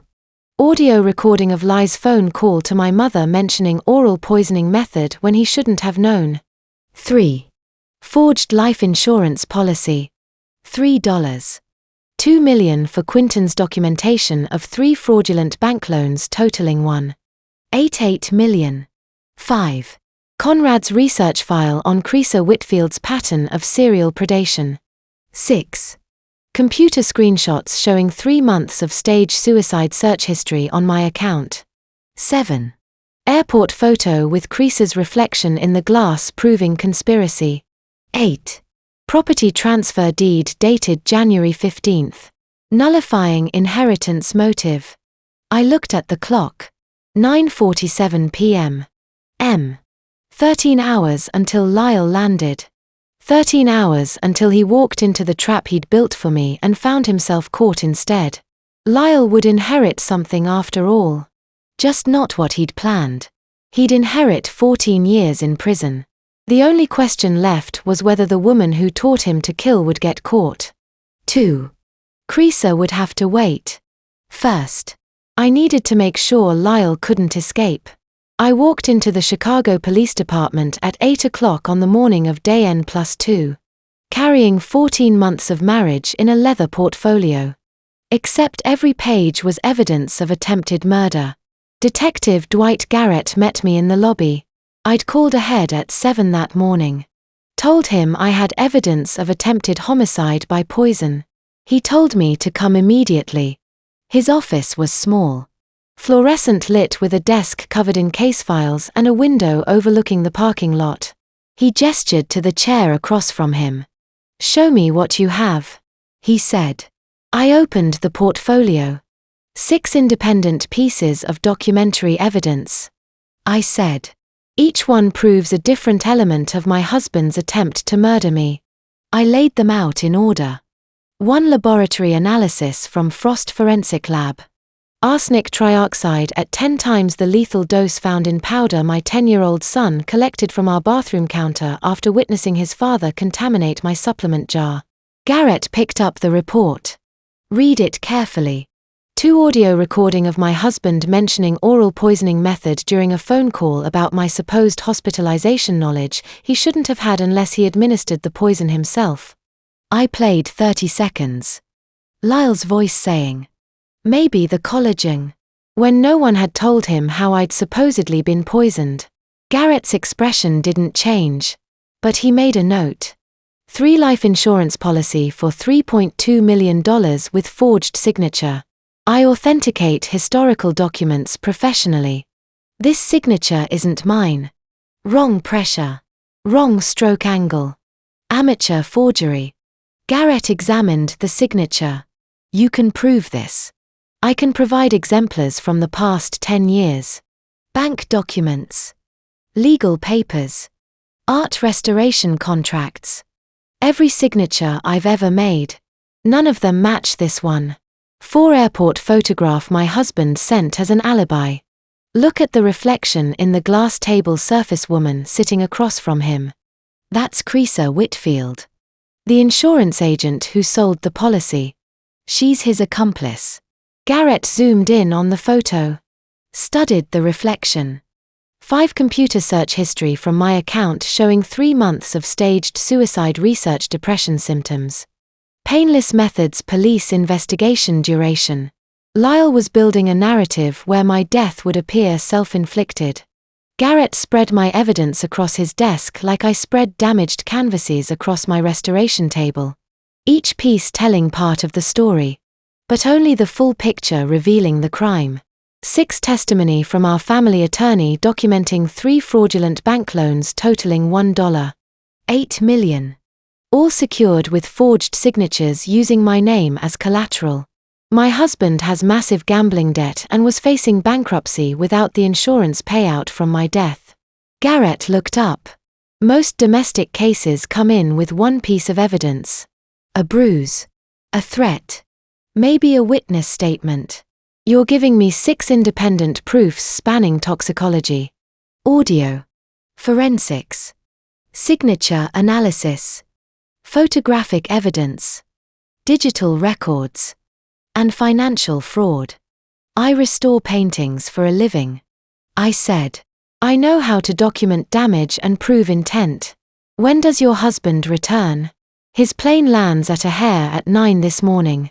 He thinks I'm dead or dying in the hospital. He's expecting to inherit everything and collect the insurance payout. Garrett checked his watch. That's in 53 minutes. We need to move fast. There's one more thing I said. My husband's phone. Can you access it with a warrant? If I have probable cause.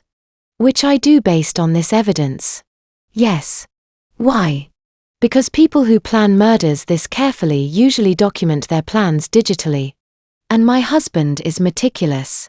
Garrett made a phone call. 20 minutes later. We were in the digital analysis room with a specialist named Torres, who'd accessed Lyle's phone records through emergency warrant scheduling app. Torres said typing. Looks like he's got something set to auto-send tomorrow. Can you preview it? Garrett asked. Torres pulled it up on the screen. Message scheduled for day N +39 a.m. To Creaser Whitfield's number. Everything's done.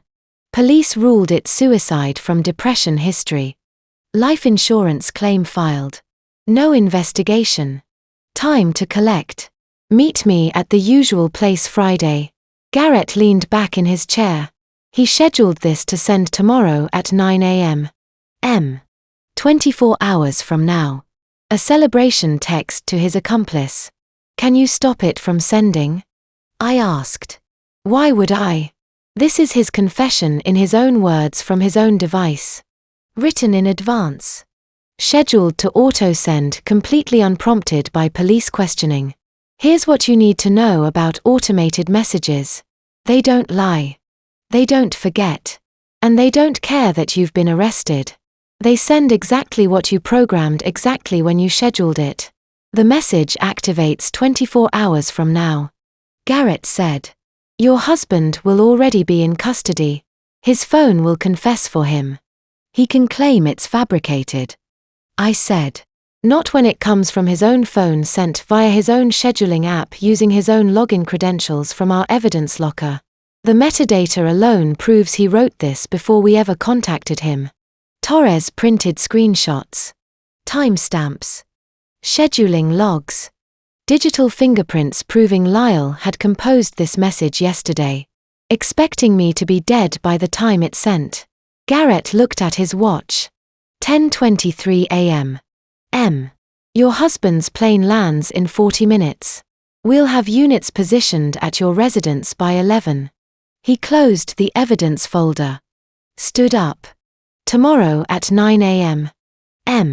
His phone will send that message while sitting in our evidence locker. But today at 11. He walks into his house expecting to find you dead. He looked at me directly. Do you want to be there when we arrest him? I said yes because I needed to see his face when he realized I was alive. I left the police station with Garrett at 10:30.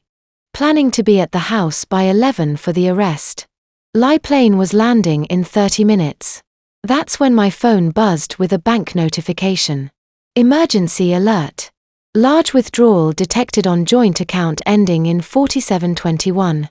Contact your branch immediately. I stopped walking. Opened the notification. $847.000. Withdrawn at 9:15 this morning. Cosigner authorization Estelle Creaser Hampton. I stared at the name. Lie's mother. The woman I'd met exactly twice in 6 years of marriage. Always kept at a careful distance. Always introduced simply as my mother without details. Her full legal name was Estelle Cressetta Hampton. The same woman Conrad had found in Lyle's airport photo. The same woman who'd sold us the life insurance policy under the alias Creaser Whitfield. She'd been in my life from the beginning. I just hadn't known her real name. Problem? Garrett asked. I showed him the phone. He swore quietly. That's your joint account. Everything we had. Savings. Emergency fund. Workshop. Operating capital. All of it. We drove to the bank.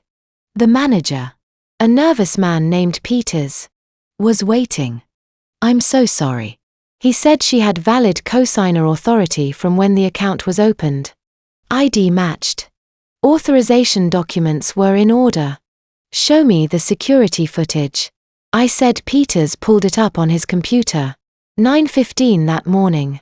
A woman in her 60s, dark hair, sunglasses, indoors even though it was February. Creaser Hampton, Lyle's mother, whom I'd met exactly 3 times in 12 years of marriage, signing withdrawal forms. The bank smelled like fresh coffee and sanitizer. I noticed Peter's hands trembling as he showed the footage. Creaser wore sunglasses indoors. Signed documents without reading them. The pen she used was still on the desk cap, off ink, dried wire transfer. Peter said to an offshore account in the Cayman Islands. Irreversible once processed. When did it process? 9:47 this morning. 2 hours ago. While I was presenting evidence to Garrett. While Lyle's plane was in the air. His mother had emptied our accounts and fled to the Caribbean. She knew, I said. Lyle told her the plan. Told her I'd be dead. Told her to take the money before the investigation started. Garrett made a call. We need a warrant for Creaser Hampton. International flight risk. Suspected conspiracy to commit murder. But I knew she was already gone. We left the bank at noon. I was supposed to be at the house for Lyle's arrest. But Garrett's phone rang first. Conrad. He said. Answering. Then his face changed. When? How long ago? He listened. I see. Yes. She's with me now. He hung up. Pulled the car to the curb. Conrad's been coordinating with Seattle PD on the Marcus Webb case. Garrett said. The one Lyle supervised 4 years ago. The wife who died of arsenic poisoning.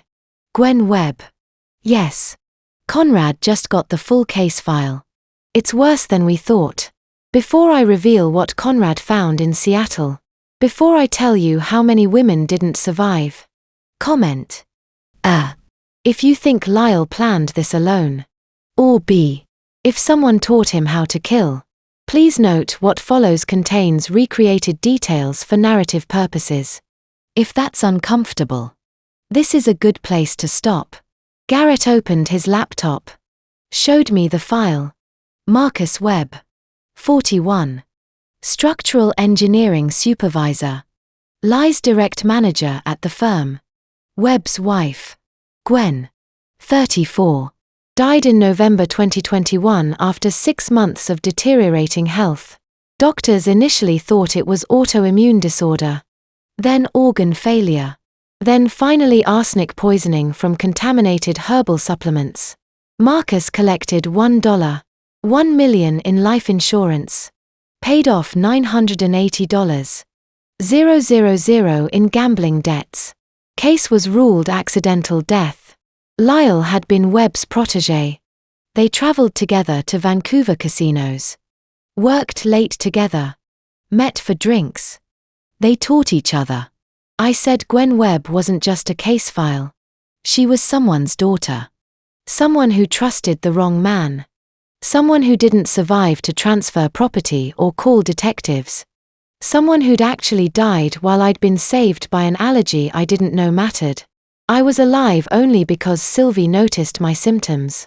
Only because Silas witnessed the contamination. Only because I'd married someone too arrogant to check if I was actually drinking the poison he prepared. Gwen Webb had no Sylvie. No Silas.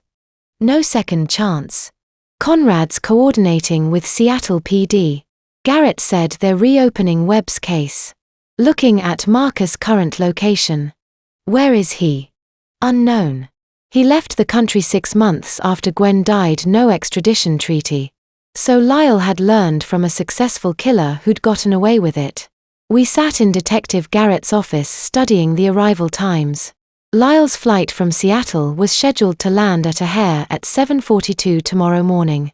Garrett calculated that by the time Lyle cleared baggage and caught a taxi, he would arrive at our residence on Ashland Avenue around 900 a.m. Garrett decided we would not intercept him at the airport. He wanted Lyle to walk directly into the environment where the crime was committed, completely unaware that his trap had been turned against him. Units would be positioned inside the house, waiting in the kitchen and the living room. Garrett looked at his watch. 10:23 a.m. Your husband's plane lands tomorrow morning. We'll have units positioned at your residence by 8:30. He closed the evidence folder. Stood up. Tomorrow at 9 a.m. His phone will send that automated message while sitting in our evidence locker. But today, we prepare the perimeter. He walks into his house expecting a tragedy. But he will find handcuffs. He looked at me directly. Do you want to be there when we arrest him? I said yes because I needed to see his face when he realized I was alive. My phone buzzed 30 seconds later. Text from Lyle. Flight lands O'Hare 9 a.m. tomorrow. Tell Silas I'm coming.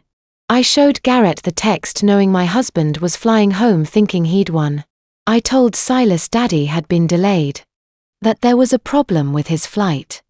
That he'd call soon. I hung up before my voice could crack. The conversation about arrest would have to wait. First, I needed to understand how Lyle had planned to frame someone else for the poison.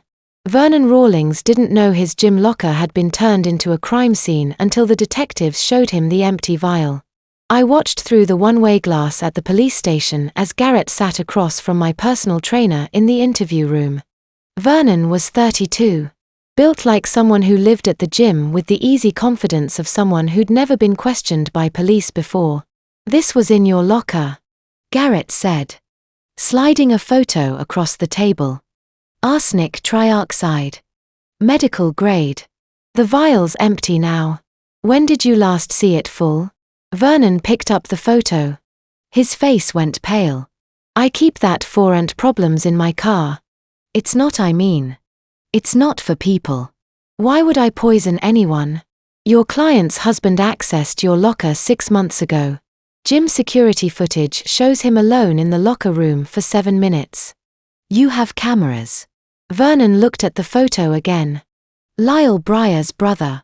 Brother. He told me he was her brother. Said he was concerned about her safety because she'd been acting strange. Asked if I could let him into the locker room to check if anyone had been following her. Said she was paranoid. But he wanted to make sure.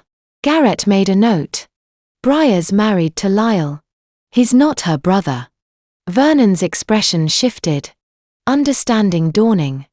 He took the arsenic from my locker. And if Breyer had died, you'd have been the prime suspect. Your poison. Your access to the victim. Your opportunity. I watched through the glass as Vernon realized he'd been a pawn in a murder plot he never knew existed. The rage I expected to feel never came. Just cold tactical satisfaction that another piece of Lyle's plan had collapsed. Garrett finished the interview at 4:30. Vernon agreed to testify. Signed a statement. Left looking shaken. I met Garrett in the hallway. He's clean. Garrett said. Just unlucky enough to have arsenic for pest control and a locker Lyle could access. Lyle was building a backup plan. If the poisoning was discovered before I died, investigators would find the source traced to Vernon. My personal trainer. Easy to suggest an affair. Easy to suggest jealousy when I chose my husband. Your husband is methodical, was I said. Now he's just arrested. I drove to my art restoration workshop at 5. The space I'd built over 8 years. The place that smelled like home. Linseed oil. Old canvas. The chemical tang of solvents. Sylvie was waiting. My colleague. 32. With the steady hands of someone who'd spent years doing delicate gilding work on damaged frames. The woman who'd first noticed my symptoms 6 months ago and insisted I see a doctor. I brought the hard drive. I said. For 14 months. I'd been secretly recording conversations with Lyle. At first. Because I thought I was losing my memory. He'd tell me things. Then deny saying them. I'd record to prove to myself I wasn't going crazy. Turns out I was just married to someone trying to make me think I was. 200 hours. Sylvia said. Plugging the drive into her computer. We need to get this down to 30 minutes for trial. Most damaging statements only. We started listening. Sorting. Marking timestamps. The workshop smelled like linseed oil in old canvas. My hands trembled as I dragged the audio timeline marker. Hearing Lyle's voice loop over and over. You're imagining things again. October 15th. Lyle telling me the bank deficit I'd noticed was my math error. November 3rd. Lyle explaining away my sudden dizzy spells and telling me the tests were inconclusive. December 20th. Lyle insisting I'd agreed to the life insurance policy I had no memory of signing. January 9th. Lyle saying my mother was trying to turn me against him by suggesting I seemed unwell. This one. Sylvie said. Marking a clip where he tells you the doctor is lying about the arsenic test. That's textbook gaslighting. I recorded every conversation for 14 months thinking I was going crazy. I said. Sylvia looked at me. No. You are building your case. This is your weapon. We compiled 30 minutes of systematic abuse. Financial control. Gaslighting. Manipulation. Lyle's voice over and over. Denying reality. Rewriting history. Making me doubt my own perception. Every recording was dated. Every timestamp proved when he'd said what. Every file was backed up in 3 locations. Export it. I said. The prosecutor will need this. Sylvie started the export process. The progress bar crept forward. Then she paused. There's another recording here. She said. From 6 weeks ago. It's marked differently. She clicked it. LS voice filled the workshop. If anything happens to me, make sure Silas knows his mother killed me. Make sure he knows I tried to protect him from her. Make sure everyone knows she was violent, paranoid, dangerous. I'm recording this because I'm afraid. I'm afraid of what she might do. The recording was dated day N-45. 6 weeks before Silas witnessed the poisoning. 3 weeks before I'd even confronted Lyle about the bank discrepancies. Sylvia stopped the playback. He planted this, she said, on your recording device. So if you died, investigators would find it mixed in with your evidence. They'd think you'd been planning to kill him and he'd been documenting his fear. Counter-narrative. I said. If I drunk the poison and died, police would have found my computer with staged suicide searches. Found this recording suggesting I'd been violent and he'd been afraid. Found the forged insurance policy that would look like I'd tried to trap him financially. Every piece of evidence I'd gathered would have been reframed as me being the aggressor. Lyle hadn't just planned to murder me. He'd planned to destroy my credibility posthumously. I signed the waiver allowing police to stage the arrest inside my home without reading a single word. Detective Garrett slid the form across his desk at 7 o'clock that evening. The fluorescent lights of the precinct casting harsh shadows across the tactical diagrams he'd sketched. The paper detailed liability permissions, potential property damage during the operation. I picked up his pen and signed my name at the bottom. "You're sure about this?" Garrett asked. "Once we're inside, there's no calling it off." "I'm sure." I set the pen down. Garrett leaned back in his chair. "He's not running. Men like him don't run. They think they're untouchable right up until the cuffs click." I thought about Lyle's recording. The one where he'd narrated his plan to frame me. His voice calm and methodical as he detailed how he'd steal arsenic from Vernon's locker. How he'd make it look like I was the poisoner. Garrett had listened to the entire 14 hours of compiled audio. "This afternoon. The recording he made," I said. "The one where he claims I confessed to planning his murder. You're certain it won't?" "Miss Mercer." Garrett's tone was firm. "That recording is evidence of premeditation." He documented his own frame job. Any halfway competent prosecutor will use it to establish malice of forethought. The fact that he tried to build a counter-narrative only proves how calculated this was. I nodded. But my hands were still shaking. Garrett noticed. "You're not having second thoughts." It wasn't a question. I met his eyes. "No. I'm thinking about the fact that I'm turning my home into a battlefield. The place where my son takes his first step. Says his first words tomorrow morning. It becomes the place where police arrest his father for attempted murder." The weight of it settled into my chest like sediment. Our home. The nursery I'd painted yellow because Lyle said it would be calming. The kitchen where we'd shared breakfast 3 days ago. Where he'd kissed my forehead and told me he'd be back soon. Tomorrow that kitchen would have an officer standing in it, waiting to take him down if he became violent. The alternative, Garrett said quietly, is that it becomes the place where he succeeds. I stood. "I'll be there at 8:30. Door unlocked. Garrett walked me to the precinct entrance. The February air bit through my coat. "Get some sleep tonight. Miss Mercer. Tomorrow's going to be long." I drove to my mother's apartment where Silas was staying.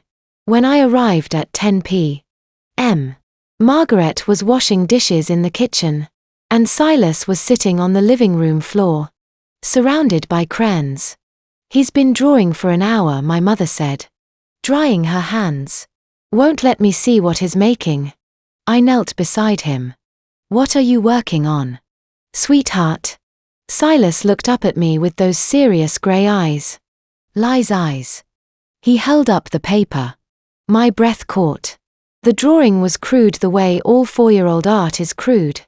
But the meaning was unmistakable. On the left side, a stick figure man behind thick black bars. His face a circle of angry scribbles. On the right side, A woman and a small child holding hands beneath a bright yellow sun. Both of them smiling. Between the two halves. Silas had drawn a thick black line. "That's Daddy," Silas said, pointing to the figure behind bars. "He's in timeout for being bad." He pointed to the woman and child. "That's you and me. We're safe." The crane wax smell was overwhelming suddenly. That specific scent of paraffin and pigment. The smell of childhood and innocence.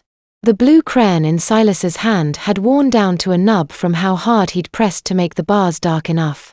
The yellow sun had been colored so enthusiastically that wax had built up in thick layers, making it three-dimensional. I pulled him into my lap. "How did you know Daddy needs a timeout?" Silas leaned his head against my chest. "He makes you sad. He made you sick. People who make people sick need timeouts. That's the rule." 10 years old, and he'd already mapped the situation with the clarity adults spend months in therapy trying to achieve. Children know. They always know when something is wrong. When someone is dangerous. We just don't listen because we can't imagine they understand. My mother stood in the kitchen doorway. Her hand pressed to her mouth. I held Silas until his breathing deepened and slowed until his weight went heavy with sleep. Margaret helped me carry him to the guest bed. And I tucked the drawing carefully into my bag. In my car, I pulled out my phone and opened Lai's last email. The flight confirmation Delta 2847 arriving 7:42 a.m. At O'Hare International Airport. Gate B7. Tomorrow morning. He'd collect his luggage. Climb into a taxi. Give the driver our address. He'd pay the fare, walk up our front steps. Use his key to open the door. He'd be thinking about the final dose. About how much arsenic it would take. About the obituary he'd probably already drafted in his head. He'd be thinking about how he'd almost gotten away with it. I started the car and drove home. Silas's drawing on the passenger seat beside me. The stick figure behind bars. The woman and child in sunlight. Tomorrow at 9 a.m. My son's crane prophecy would come true. The taxi pulled up at 8:51. 4 minutes early. And my hands stopped shaking the moment Lyle stepped onto the sidewalk. I stood in the doorway of our home wearing the blue dress he'd always liked. My hair down. Lipstick perfect. Behind me in the foyer, officers Chen and Martinez waited in position. Detective Garrett stood in the living room just out of sightline from the front door. The third officer was in the kitchen. Across the street, the unmarked vehicle idled. Lyle paid.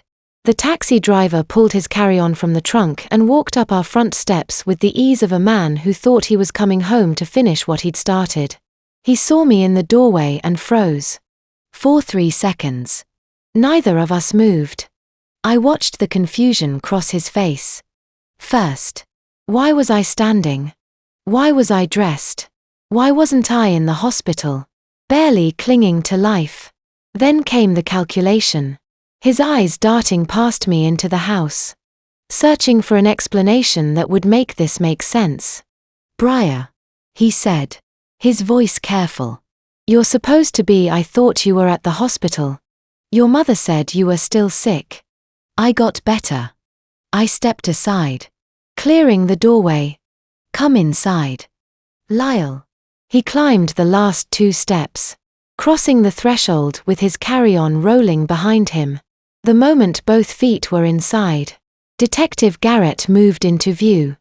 "Lyle Mercer," Garrett said. His badge already raised. "You're under arrest for attempted murder, conspiracy to commit murder and life insurance fraud. Hands behind your back." Lyle's face went white. "What this is?"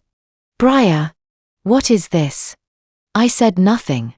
I maintained eye contact as Officer Miller pulled Lyle's hands behind his back as the handcuffs clicked into place as Garrett read him his rights in that measured tone cops use when they've done this 1,000 times before. "You have the right to remain silent. Anything you say can and will be used against you in a court of law." Lyle kept looking at me. Kept waiting for me to tell him this was a mistake, that I'd fix it. His eyes were desperate, searching my face for the woman who'd loved him, who'd trusted him, who'd almost died, not understanding why her husband wanted her dead. That woman was gone. You have the right to an attorney. If you cannot afford an attorney, one will be provided for you. Officer Martinez picked up the carry-on.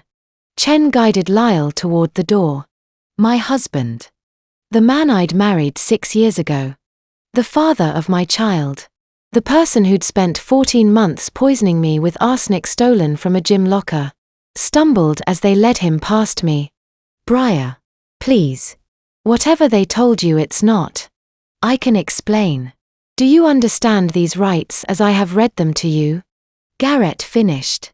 Lyle's mouth opened and closed. No sound came out. I memorized his face in that moment. The shock.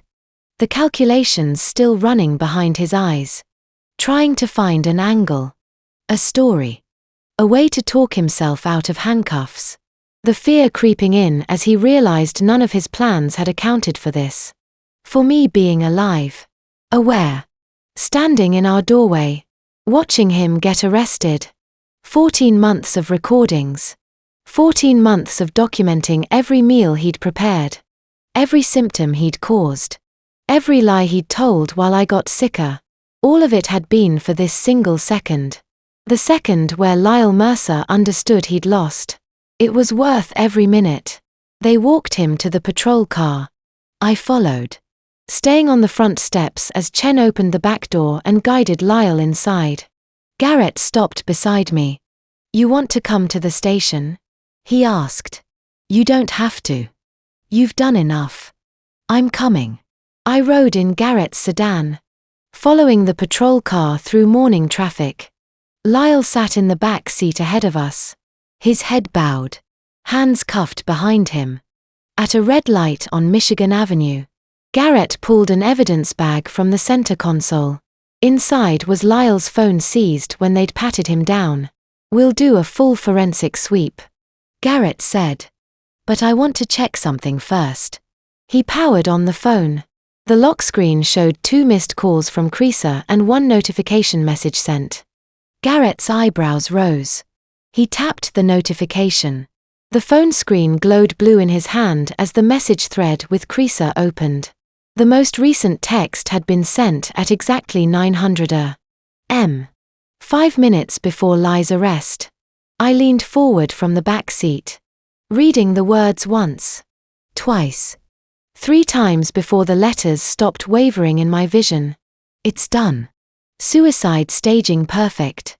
Insurance pays in 6 months. Cayman account ready. Garrett let out a low whistle. Scheduled send. He programmed this to go out at 9 because that's when he expected you to be dead. My hands gripped the back of his seat. The message was right there glowing on the screen. A perfect self-recorded confession sent automatically because Lyle had been so confident in his timeline. So certain he'd walk into our home at 9:05 and find me already gone. The light turned green. Garrett rolled down his window and called to Officer Miller in the patrol car ahead. Pull over now. Both vehicles stopped on the shoulder of Michigan Avenue.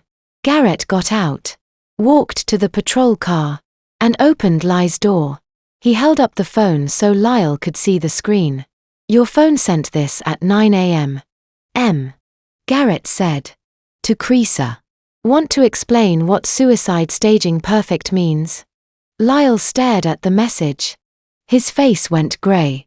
I got out of the sedan and walked to the patrol car. Read it again. I said to Garrett. I want to hear every word. Garrett read the message aloud. His voice carrying over the traffic noise.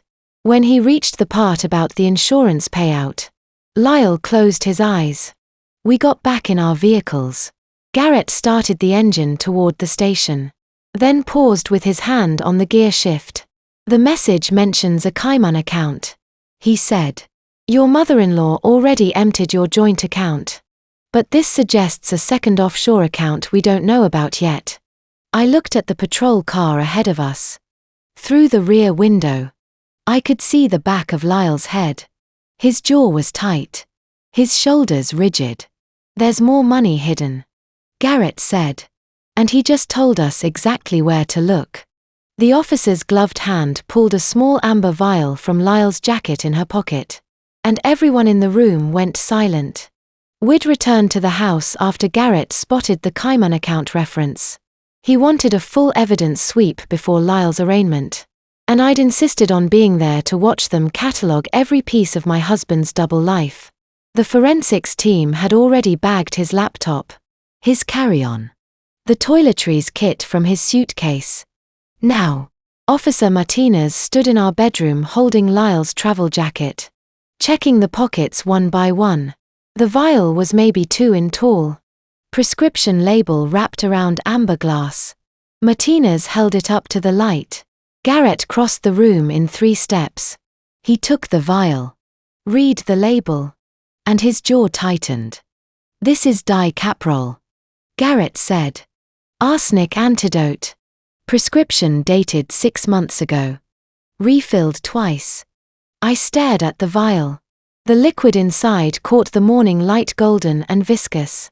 Lyle had carried this every day in his jacket pocket. While he fed me poisoned meals and documented my declining health, he'd kept the cure within arm's reach. Lyle was already being processed and held tightly at the precinct, leaving the forensics team and Detective Garrett free to thoroughly sweep our property under the authority of the federal warrant. Inside his travel documents, Garrett found a receipt from a Cayman bank dated 4 months ago and a handwritten note in creases sloping script that read, "Only when she stops breathing. Not before. He was poisoning you while inoculating himself." Garrett said, his voice flat. "This is premeditation in a bottle. Every defense attorney's nightmare." Martinez bagged the vial. Garrett made a note on his tablet. I watched Lyle's face as the evidence disappeared into the clear plastic bag. He didn't look guilty. He looked betrayed, like someone had just stolen his alibi, his safety net. The thing that was supposed to keep him above suspicion. Because how could a man poisoning his wife carry the antidote right there in his pocket where anyone could find it? Except no one was supposed to find it. I was supposed to be dead. "The prescription's in your name," Garrett continued reading from his tablet. "Filled at a pharmacy in Evanston. Dr. Raymond Hall, prescribing physician. Want to tell me what medical condition requires arsenic antidote?" Lyle said nothing. His lawyer wasn't here yet. Anything he said now would be used against him. And even through his panic, his self-preservation instincts were kicking in. Martinez found 2 more things in the jacket. A receipt from a Cayman bank dated 4 months ago, and a handwritten note in creases sloping script that read, "Only when she stops breathing. Not before." Garrett photographed both, bagged both, and told Officer Miller to take Lyle back to the station. I rode with Garrett again. Neither of us spoke during the drive. The evidence bag sat in a box between us. The vial. The note. The receipt. The phone with its automated confession. 14 months of invisible poisoning. And Lyle had kept receipts for all of it. At the station, Garrett led me to an observation room with one-way glass overlooking interrogation. Lyle sat inside at a metal table, hands still cuffed, waiting for his court-appointed attorney. "You don't have to watch this," Garrett said. "Interrogation can take hours. We have enough to charge him without a confession. I'm staying." The door opened behind us. A man in his mid-50s entered carrying 3 thick file folders in a laptop case. He had iron grey hair, weathered features, and the careful posture of someone who'd spent decades sitting in observation rooms exactly like this one. "Detective Garrett," he said, extending a hand. "Conrad Langley, FBI liaison. I've been coordinating the multi-state investigation into Estelle Hampton, Crest Mercer." Garrett shook his hand. "Didn't know we had FBI involvement." "You didn't until this morning."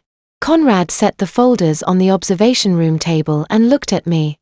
"Mrs. Mercer, I'm sorry we're meeting under these circumstances. What I'm about to show you is going to reframe everything you think you know about your husband's crime. He opened the first folder. Inside were crime scene photos, insurance documents, and a police report from Philadelphia dated March 2017. Victim 1. Conrad said. Teresa Dutton. Age 34. Died of acute arsenic poisoning. Husband Richard Dutton collected $2.1 million in life insurance.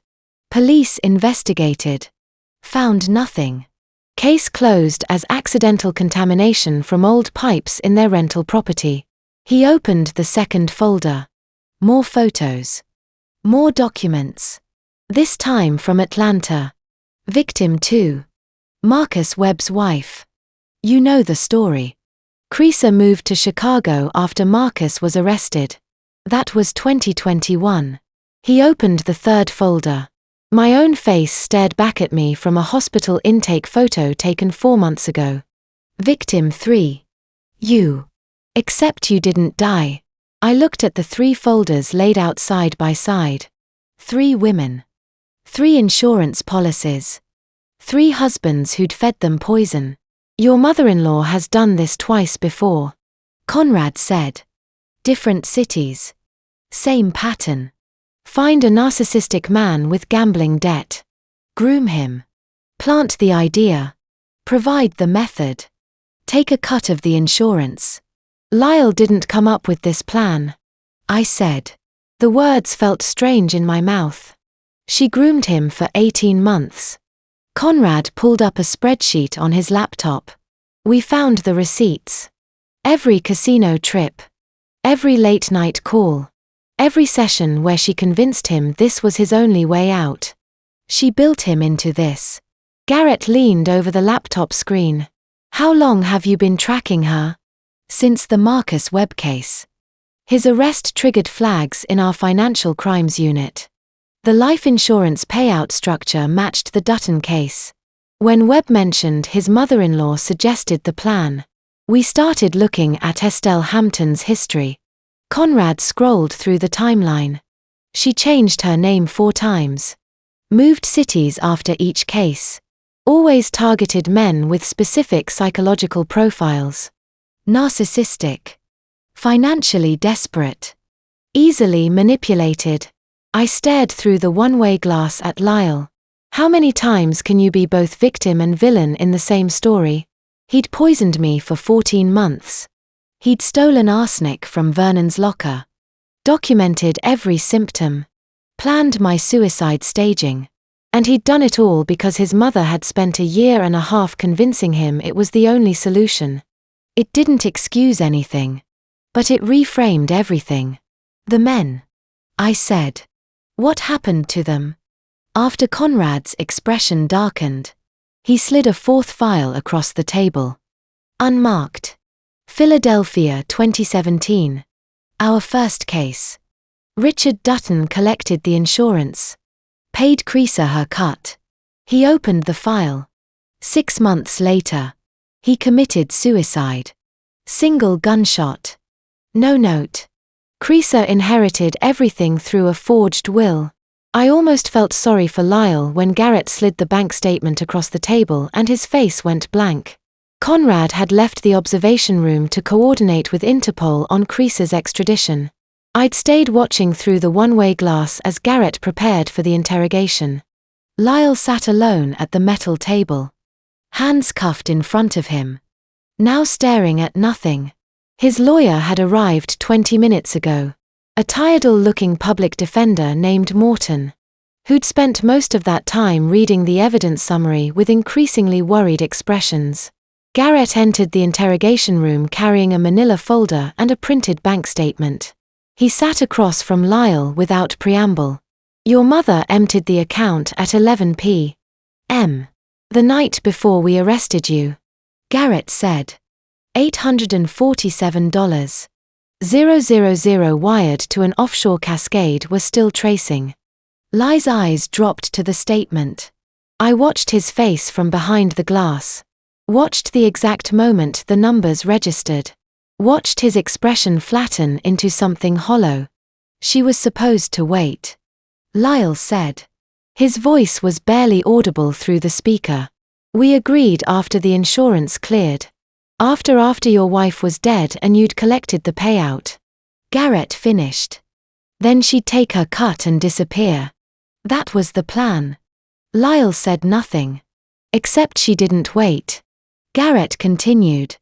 She took everything the moment you left for your business trip while you were in New York, thinking about the final dose. Thinking about how you'd staged the suicide your mother was draining every account you had access to. Morton leaned over to read the statement. His face pulled. How much debt are you carrying, Lyle? Garrett asked. Lyle's jaw worked. 1.8 million, and now you have 0 assets. 0 income. A wife who survived your murder attempt and a prison sentence that starts at 15 years minimum. Garrett leaned back in his chair. You're not the first son she's abandoned. You won't be the last. I stood very still in the observation room. Through the glass. Lyle's hands started to shake. Those hands. The ones that had measured poison into my coffee every morning for 6 months. The ones that had stroked my hair when I was too weak to stand. The ones that had held our son while planning my death. I felt nothing. No satisfaction. No vindication. No anger. Just a vast empty space where love used to be. Lyle had destroyed himself. Chasing money that was never real. Following a plan his mother had used on 2 other men before him. He'd poisoned me for 14 months to pay off debts he'd never escape. And the woman who convinced him it was his only option had robbed him blind the moment he committed to murder. I want to make a deal, Lyle said suddenly. Morton put a hand on his arm. Don't. I can tell you where she goes. Lyle's words came faster now. Desperate. How she moves money. The contacts she uses. The account she has set up. I know her patterns. Her backup plans. We've been tracking her since the Marcus Webb case. Garrett said. We know more about your mother than you do. Lyle stopped. What? Estelle Hampton. Creasa Mercer. Caroline Dutton. Miranda Webb. Garrett ticked off the names on his fingers. For identities across 3 states. She's been on our radar for 4 years. The moment Conrad Langley connected the Webb case to Philadelphia. We started building a file. Then why didn't you arrest her? Lyle's voice cracked. If you knew. We needed proof. We needed her to commit again so we could catch her in the act. Garrett's expression was stone. Congratulations. You gave us that proof. In the observation room. I gripped the edge of the table. They'd known. The FBI had known Creasa was setting up another victim. And they'd waited. They'd let Lyle poison me for 14 months because they needed him to complete the crime to build their case. No. That wasn't fair. They hadn't known about me specifically. They'd been tracking Creasa's movements. Watching for her pattern to repeat. And by the time they'd identified Lyle as the target, I was already sick. And the evidence collection had already begun. Still. The thought sat heavy in my chest. I can still help. Lyle said. There are things she wouldn't tell you. Private details. Family. We traced her to Grand Cayman yesterday. Garrett interrupted. Interpol has eyes on her location. We're coordinating extradition as we speak. Lyle went very still. You already have her. We will by end of day tomorrow. Then what do you need me for? Garrett stood collecting his folder. We don't. The words hung in the air like smoke. Lyle stared up at the detective. And I watched his face cycle through shock. Humiliation. Rage. And finally settle into something broken. He'd thought he had leverage. He'd thought his cooperation meant something, that his inside knowledge of Creasa's operation would buy him a reduced sentence or protective treatment. What's worse? Learning you tried to murder your wife, or learning you were never important enough to save? Lyle had spent 14 months executing a plan that was doomed from the start. Creaser had been setting him up to take the fall while she disappeared with the money. The FBI had been watching him commit crimes to build their case. His wife had been recording every poisoned meal, documenting his confession in real time. And now the police had his mother tracked to an island while his own cooperation offer was worth exactly nothing. He'd been obsolete before he even started.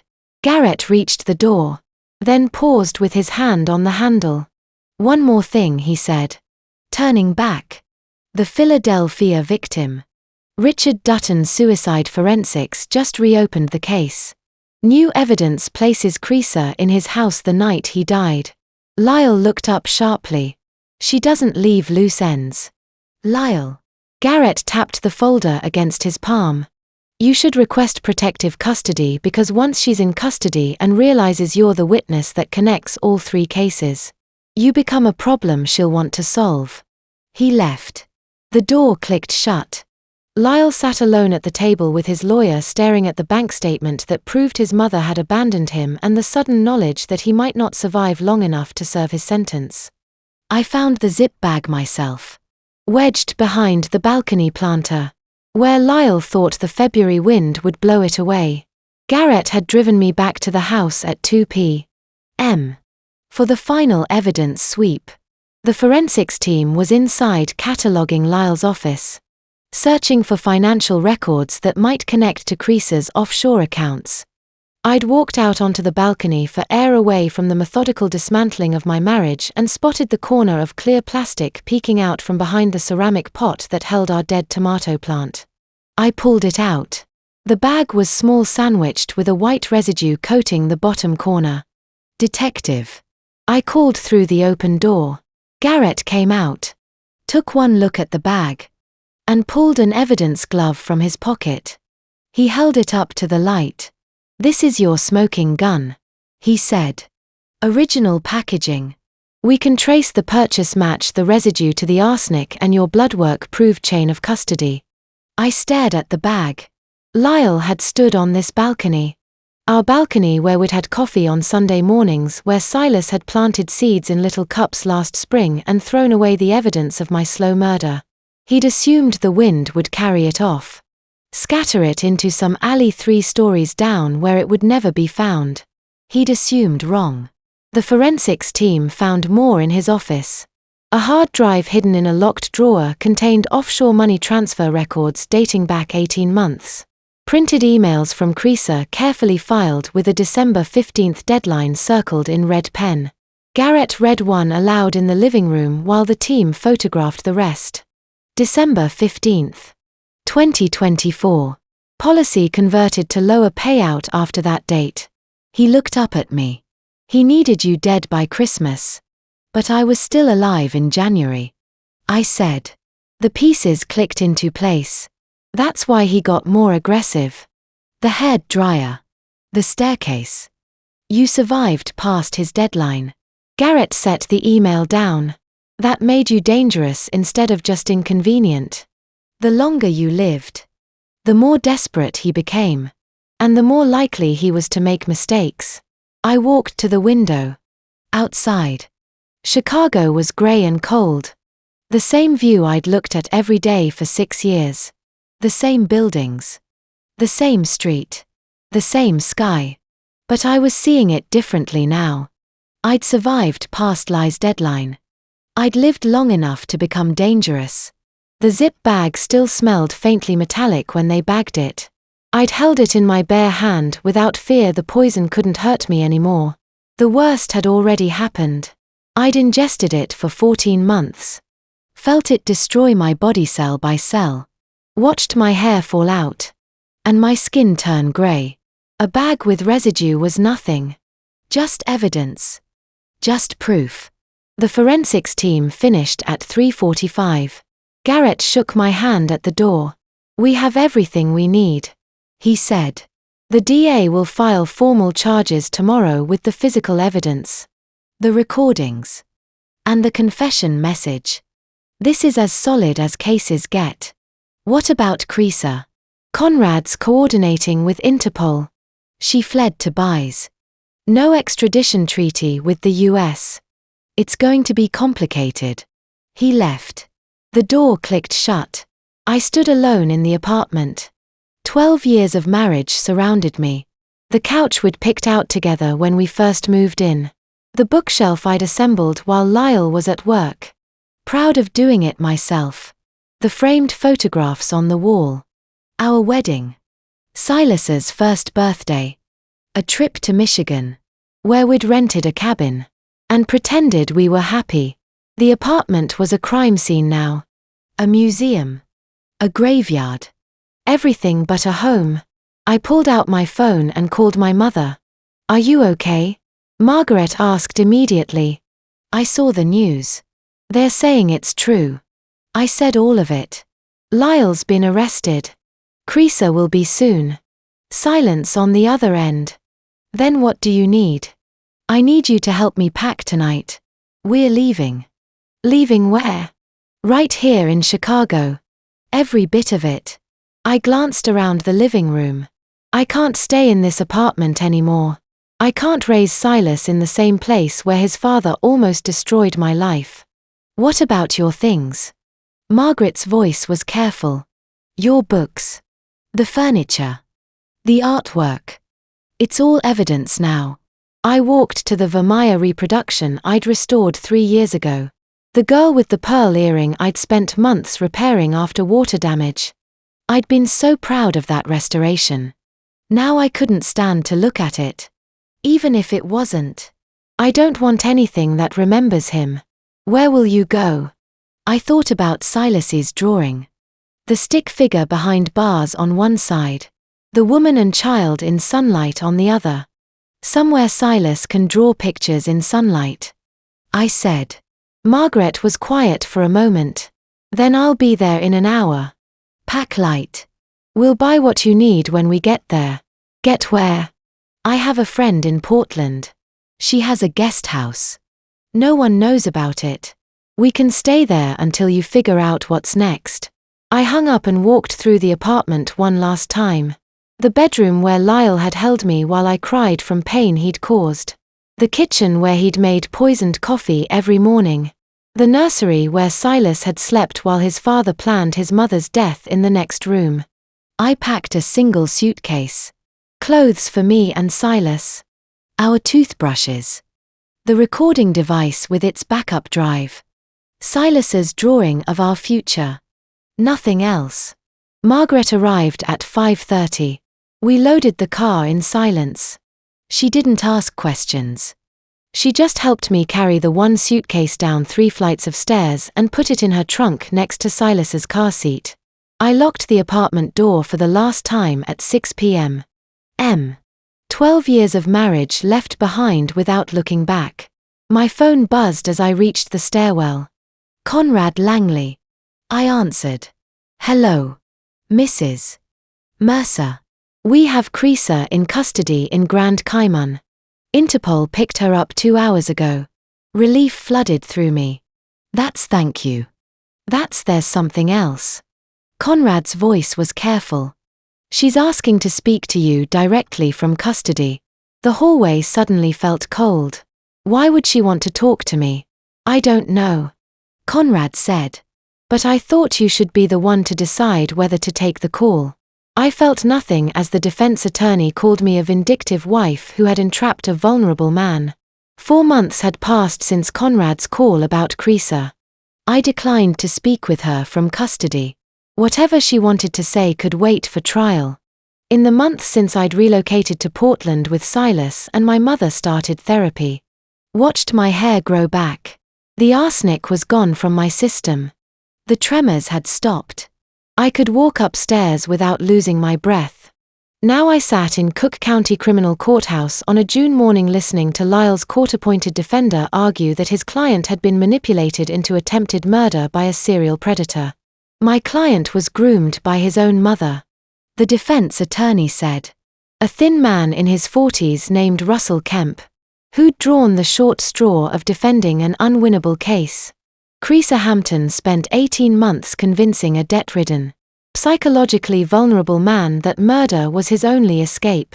Lyle Mercer is a victim as much as his wife. I watched Kemp gesture toward Lyle at the defendant's table. My husband. Ex-husband. The divorce had finalized last month. Sat in an orange jumpsuit. Hands folded. Trying to look remorseful. His hair had grayed at the temples. He'd lost weight. He looked smaller than I remembered. The prosecutor stood. Angela Reeves. 48. With sharp features and sharper instincts. Had spent 3 months building a case so airtight that Lyle's plea deal offer had been rejected outright. The defendant's own voice. Reeves said his own words.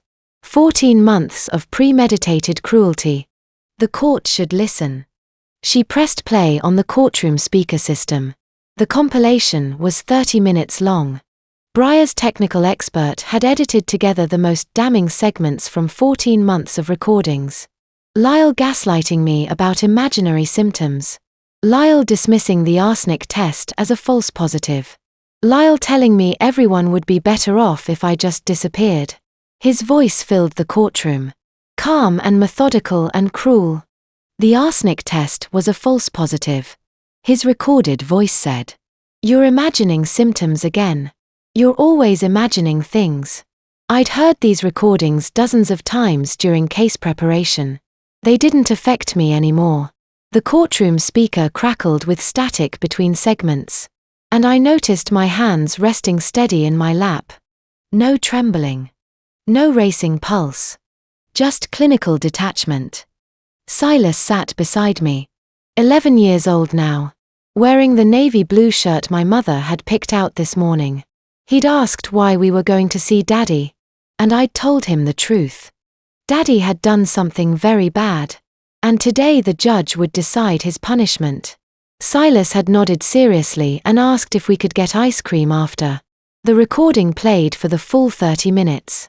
The courtroom was silent except for Lyle's voiceover and overbuilding a portrait of systematic psychological abuse that had run parallel to the physical poisoning. "You're crazy," the recording said. "No one believes you. The doctors think you're making it up for attention." When it finished, Judge Patricia Caldwell, a stern woman in her 60s who'd presided over the case with zero tolerance for manipulation tactics, looked at the defense table. "Does the defendant wish to make a statement before sentencing?" Lyle stood. "I was my mother. Convince me I never meant." His voice broke. Real tears ran down his face. Maybe he was genuinely remorseful. Maybe he was just sorry he'd been caught. I didn't care enough to guess. "I loved my wife," Lyle said. "I love my son. I made a terrible mistake." Judge Caldwell's expression didn't change. "A mistake is forgetting an anniversary. What you did was attempt to murder your wife slowly over 14 months while psychologically torturing her and planning to orphan your child. Sit down." Lyle sat. The judge reviewed her notes for a long moment. Then she looked up. "Lyle Mercer, you are hereby sentenced to 14 years in state prison for attempted murder in the first-degree insurance fraud and conspiracy to commit murder. You will be eligible for parole after serving 85% of your sentence." She paused. "Given the calculated nature of your crime and your attempts to manipulate this court with claims of victimization, I am recommending against early parole consideration." The bailiff stood. Lyle turned in his seat searching the gallery until he found me. Our eyes met. I realized I wasn't watching my husband being sentenced. I was watching a stranger who once knew where I kept my coffee mugs. Someone who'd shared my bed and my life and my DNA through our son. But who'd become so completely foreign that looking at his face was like looking at stock photography. Generic. Unremarkable. Gone. "Say something," Lyle said as the bailiff approached with handcuffs. "Tell me you're happy. Tell me you hate me. Just say something." I said nothing. I maintained eye contact as the cuffs clicked around his wrists as the bailiff led him toward the side door as he craned his neck to keep looking at me until the door closed between us. Silas squeezed my hand. "Is Daddy going to time out now?" "Yes. Sweetheart." "For how long?" "A very long time." Silas nodded and didn't ask anything else. No tears. No distress. Just the calm acceptance of a child who'd drawn this exact ending in Kren 4 months ago. Man behind bars. Woman and child safe in sunlight. Detective Garrett touched my shoulder from the row behind us. You okay? I'm fine. I stood to leave, gaitering my bag and holding Silas's hand as we moved toward the aisle. Lyle was gone. Led through the heavy security doors to begin his 14-year sentence. He was going to serve his time alone. Upon abandoned by the very woman who had written his script. Angela Reeves approached me near the exit door as her briefcase packed. Mrs. Mercer, the prosecutor said quietly, you did incredibly well today. Your documentation in the recordings gave the judge no choice but to apply the maximum sentence. Thank you, Angela, I said, looking down at Silas, who was pulling gently on my sleeve. Is there any update from the federal side? Reeves sighed, her expression tightening. Conrad Langley is still working with Interpol. The asset trail from the Cayman accounts has gone dark and they believe Estelle has already slipped across another border. She wasn't at the defense table today. But the federal warrant remains active globally. I nodded, clutching my purse. The mastermind who had orchestrated my slow death was still a phantom in international waters. But as I guided my son out of the courthouse and into the morning air, I knew that her net was shrinking, and my family was finally beyond her reach. I didn't feel betrayed when Conrad told me Creaser had slipped through Interpol's net. I felt vindicated that monsters don't surrender quietly. Estelle Hampton had managed to stay one step ahead of the wire transfers. While Lyle sat in a state penitentiary, his mother remained a phantom, a ghost fading into the financial underworld of Central America. Now, 1 week later, I sat in Conrad Langley's office at Chicago Police Department headquarters while he explained how the FBI's primary target had vanished. She paid a boat captain, Conrad said, sliding a thin file across his desk. Cash transaction. No record. Left Grand Cayman waters 48 hours before we arrived with extradition papers.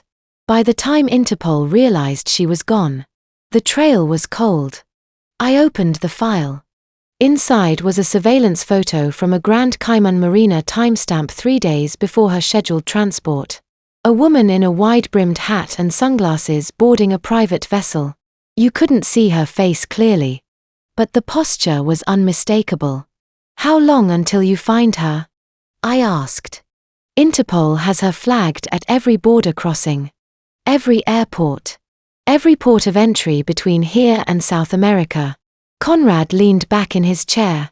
We've linked 3 confirmed murder cases across 7 years. The boat captain is cooperating now. Gave us account numbers, transfer routes, names of contacts in Central America. The net is narrowing. But she's still out there. She's still out there. Conrad confirmed. Could be months. Could be years. Women like Creaser know how to disappear. She's had practice. I looked at the surveillance photo again. Creaser walking up a gangplank carry-on bag over her shoulder, boarding a boat that would take her somewhere Interpol couldn't follow. How many women had she groomed by proxy? How many husbands had she convinced to poison their wives, promising them insurance money and freedom while planning to steal everything and vanish? How many more victims would there be before someone finally stopped her? Stay vigilant, Conrad said. She has no reason to contact you. But if she does, I'll call you immediately. He nodded. You did good work, Mrs. Mercer. The recordings, the documentation. Without that, we'd never have connected the pattern. You saved lives by surviving. I left his office and drove back to my mother's house where Silas was finger painting in the kitchen. I didn't tell him about Creaser. He'd stopped asking about his grandmother months ago. The way children forget people who disappear from their lives. I wanted to keep it that way. 3 months passed. I'd started a new job at an art conservation studio in downtown Portland. restoring paintings for local galleries. Silas had enrolled in a new school. We had a small apartment with a balcony where he could draw in sunlight exactly like his crane prophecy.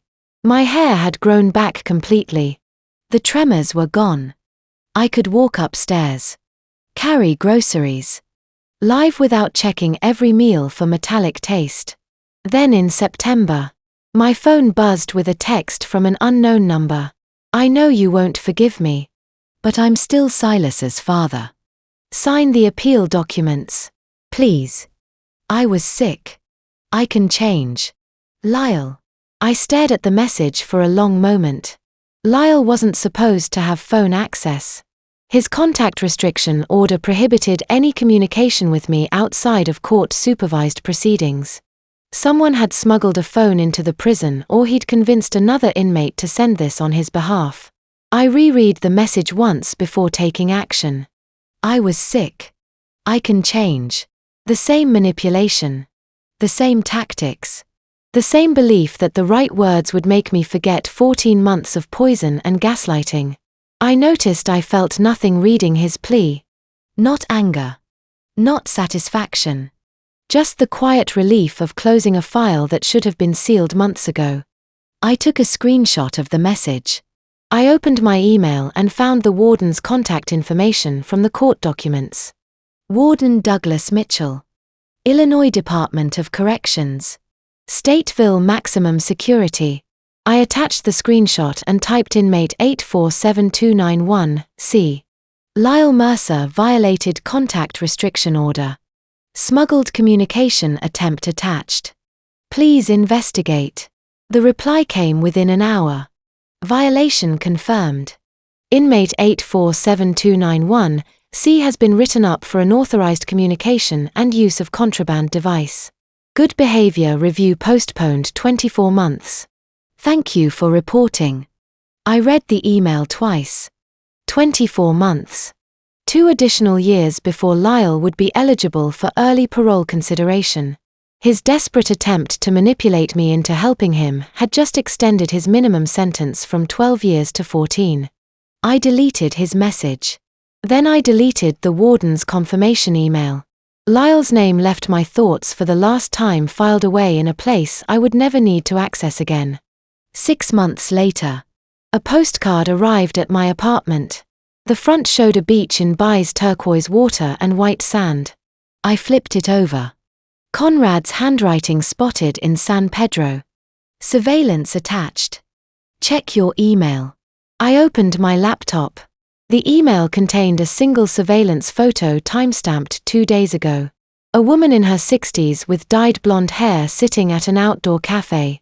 Across from her sat a man in his 50s with grey hair. An expensive watch. And a wedding ring. He was leaning forward, listening intently while she gestured with her hands in animated conversation. Creaser had found a new target. I studied the photo for 30 seconds. The man's posture. His expensive clothing. The way he was hanging on her every word. She was already working him. Already building trust. Already planning which wife would die. And which son would go to prison while she disappeared with the money. I closed the laptop. I took Conrad's postcard to the kitchen. Held it over the sink. And lit it with a match.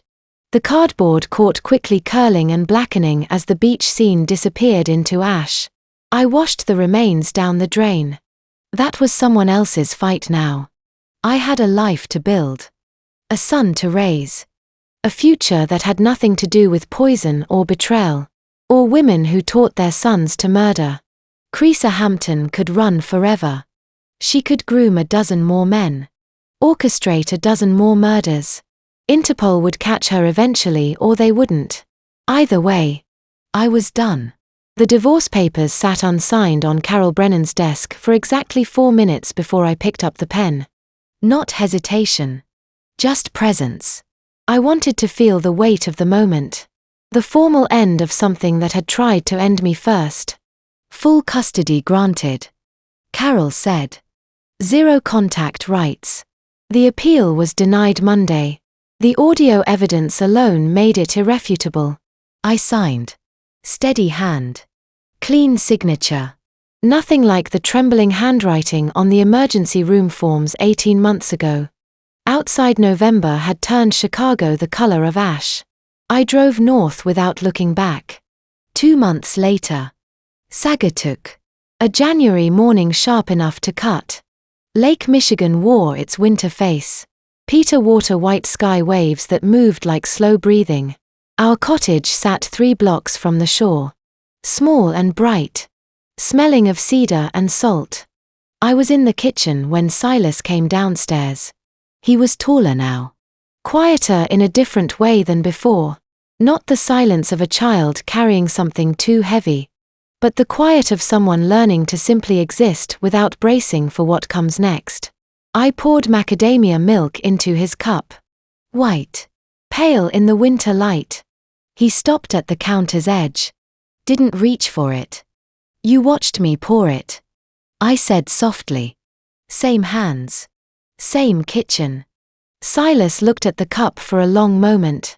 His jaw worked the way it did when he was deciding something privately in the language children use before words catch up. Then he picked it up. 1 sip. Then another. It's good. He said simply, like that was enough. It was. After breakfast. I walked to the studio. The converted garage facing north. Flooded with the kind of flat grey light that shows everything honestly. On the easel sat the one piece I'd carried from Chicago. A painting Estelle had given us at our wedding. I'd never questioned it then. Under UV light the truth surfaced quickly. Modern pigment. Recent canvas. A forgery layered over something older and real. Hidden beneath decades of deliberate deception. Even her gift had been constructed to mislead. I dipped my restoration brush and began. Outside. Silas was drawing in the wet sand with a stick. A house. A garden. A figure with arms wide open. The tide would take it in an hour. He was already planning the next one. Some futures don't need to last forever. They just need to be built. And somewhere beneath all those layers of careful deception, the original brushwork waited patient. Intact. Entirely worth uncovering. And to you listening to my story, remember this. The people closest to you can become the greatest danger. But your instinct to survive is stronger than any poison. Don't make my mistake of ignoring the warning signs. I rationalized Lai's behavior for too long. Told myself his devotion was love when it was actually control. I dismissed my own instincts because I couldn't imagine that family betrayal could run so deep. Trust your gut when something feels wrong. Even if you can't name what it is yet. Especially when it comes from someone you love. The lesson I learned is that family betrayal doesn't excuse giving up on yourself. Crease's twisted form of family revenge. Teaching her son to poison innocent wives for insurance money destroyed 3 families before mine. But I chose a different path. I documented everything I survived. And I fought back through the legal system. I believe God gave me the strength to endure those 14 months so I could protect not just myself and Silas, but the next woman she would have targeted. Sometimes the worst family betrayal teaches you who you really are, and family revenge is never the answer. I'd love to hear your thoughts in the comments. Have you ever experienced family betrayal or witnessed family revenge destroy lives? Your story might help someone else recognize the warning signs. Please share this with anyone who needs to hear it. And if you believe in standing up to those who hurt us, subscribe to Her Revenge because every survivor's voice matters. Thank you for staying until the very end. While this story contains fictional elements for emphasis and privacy, the core message about recognizing danger and choosing survival is real. Trust your instincts and take care of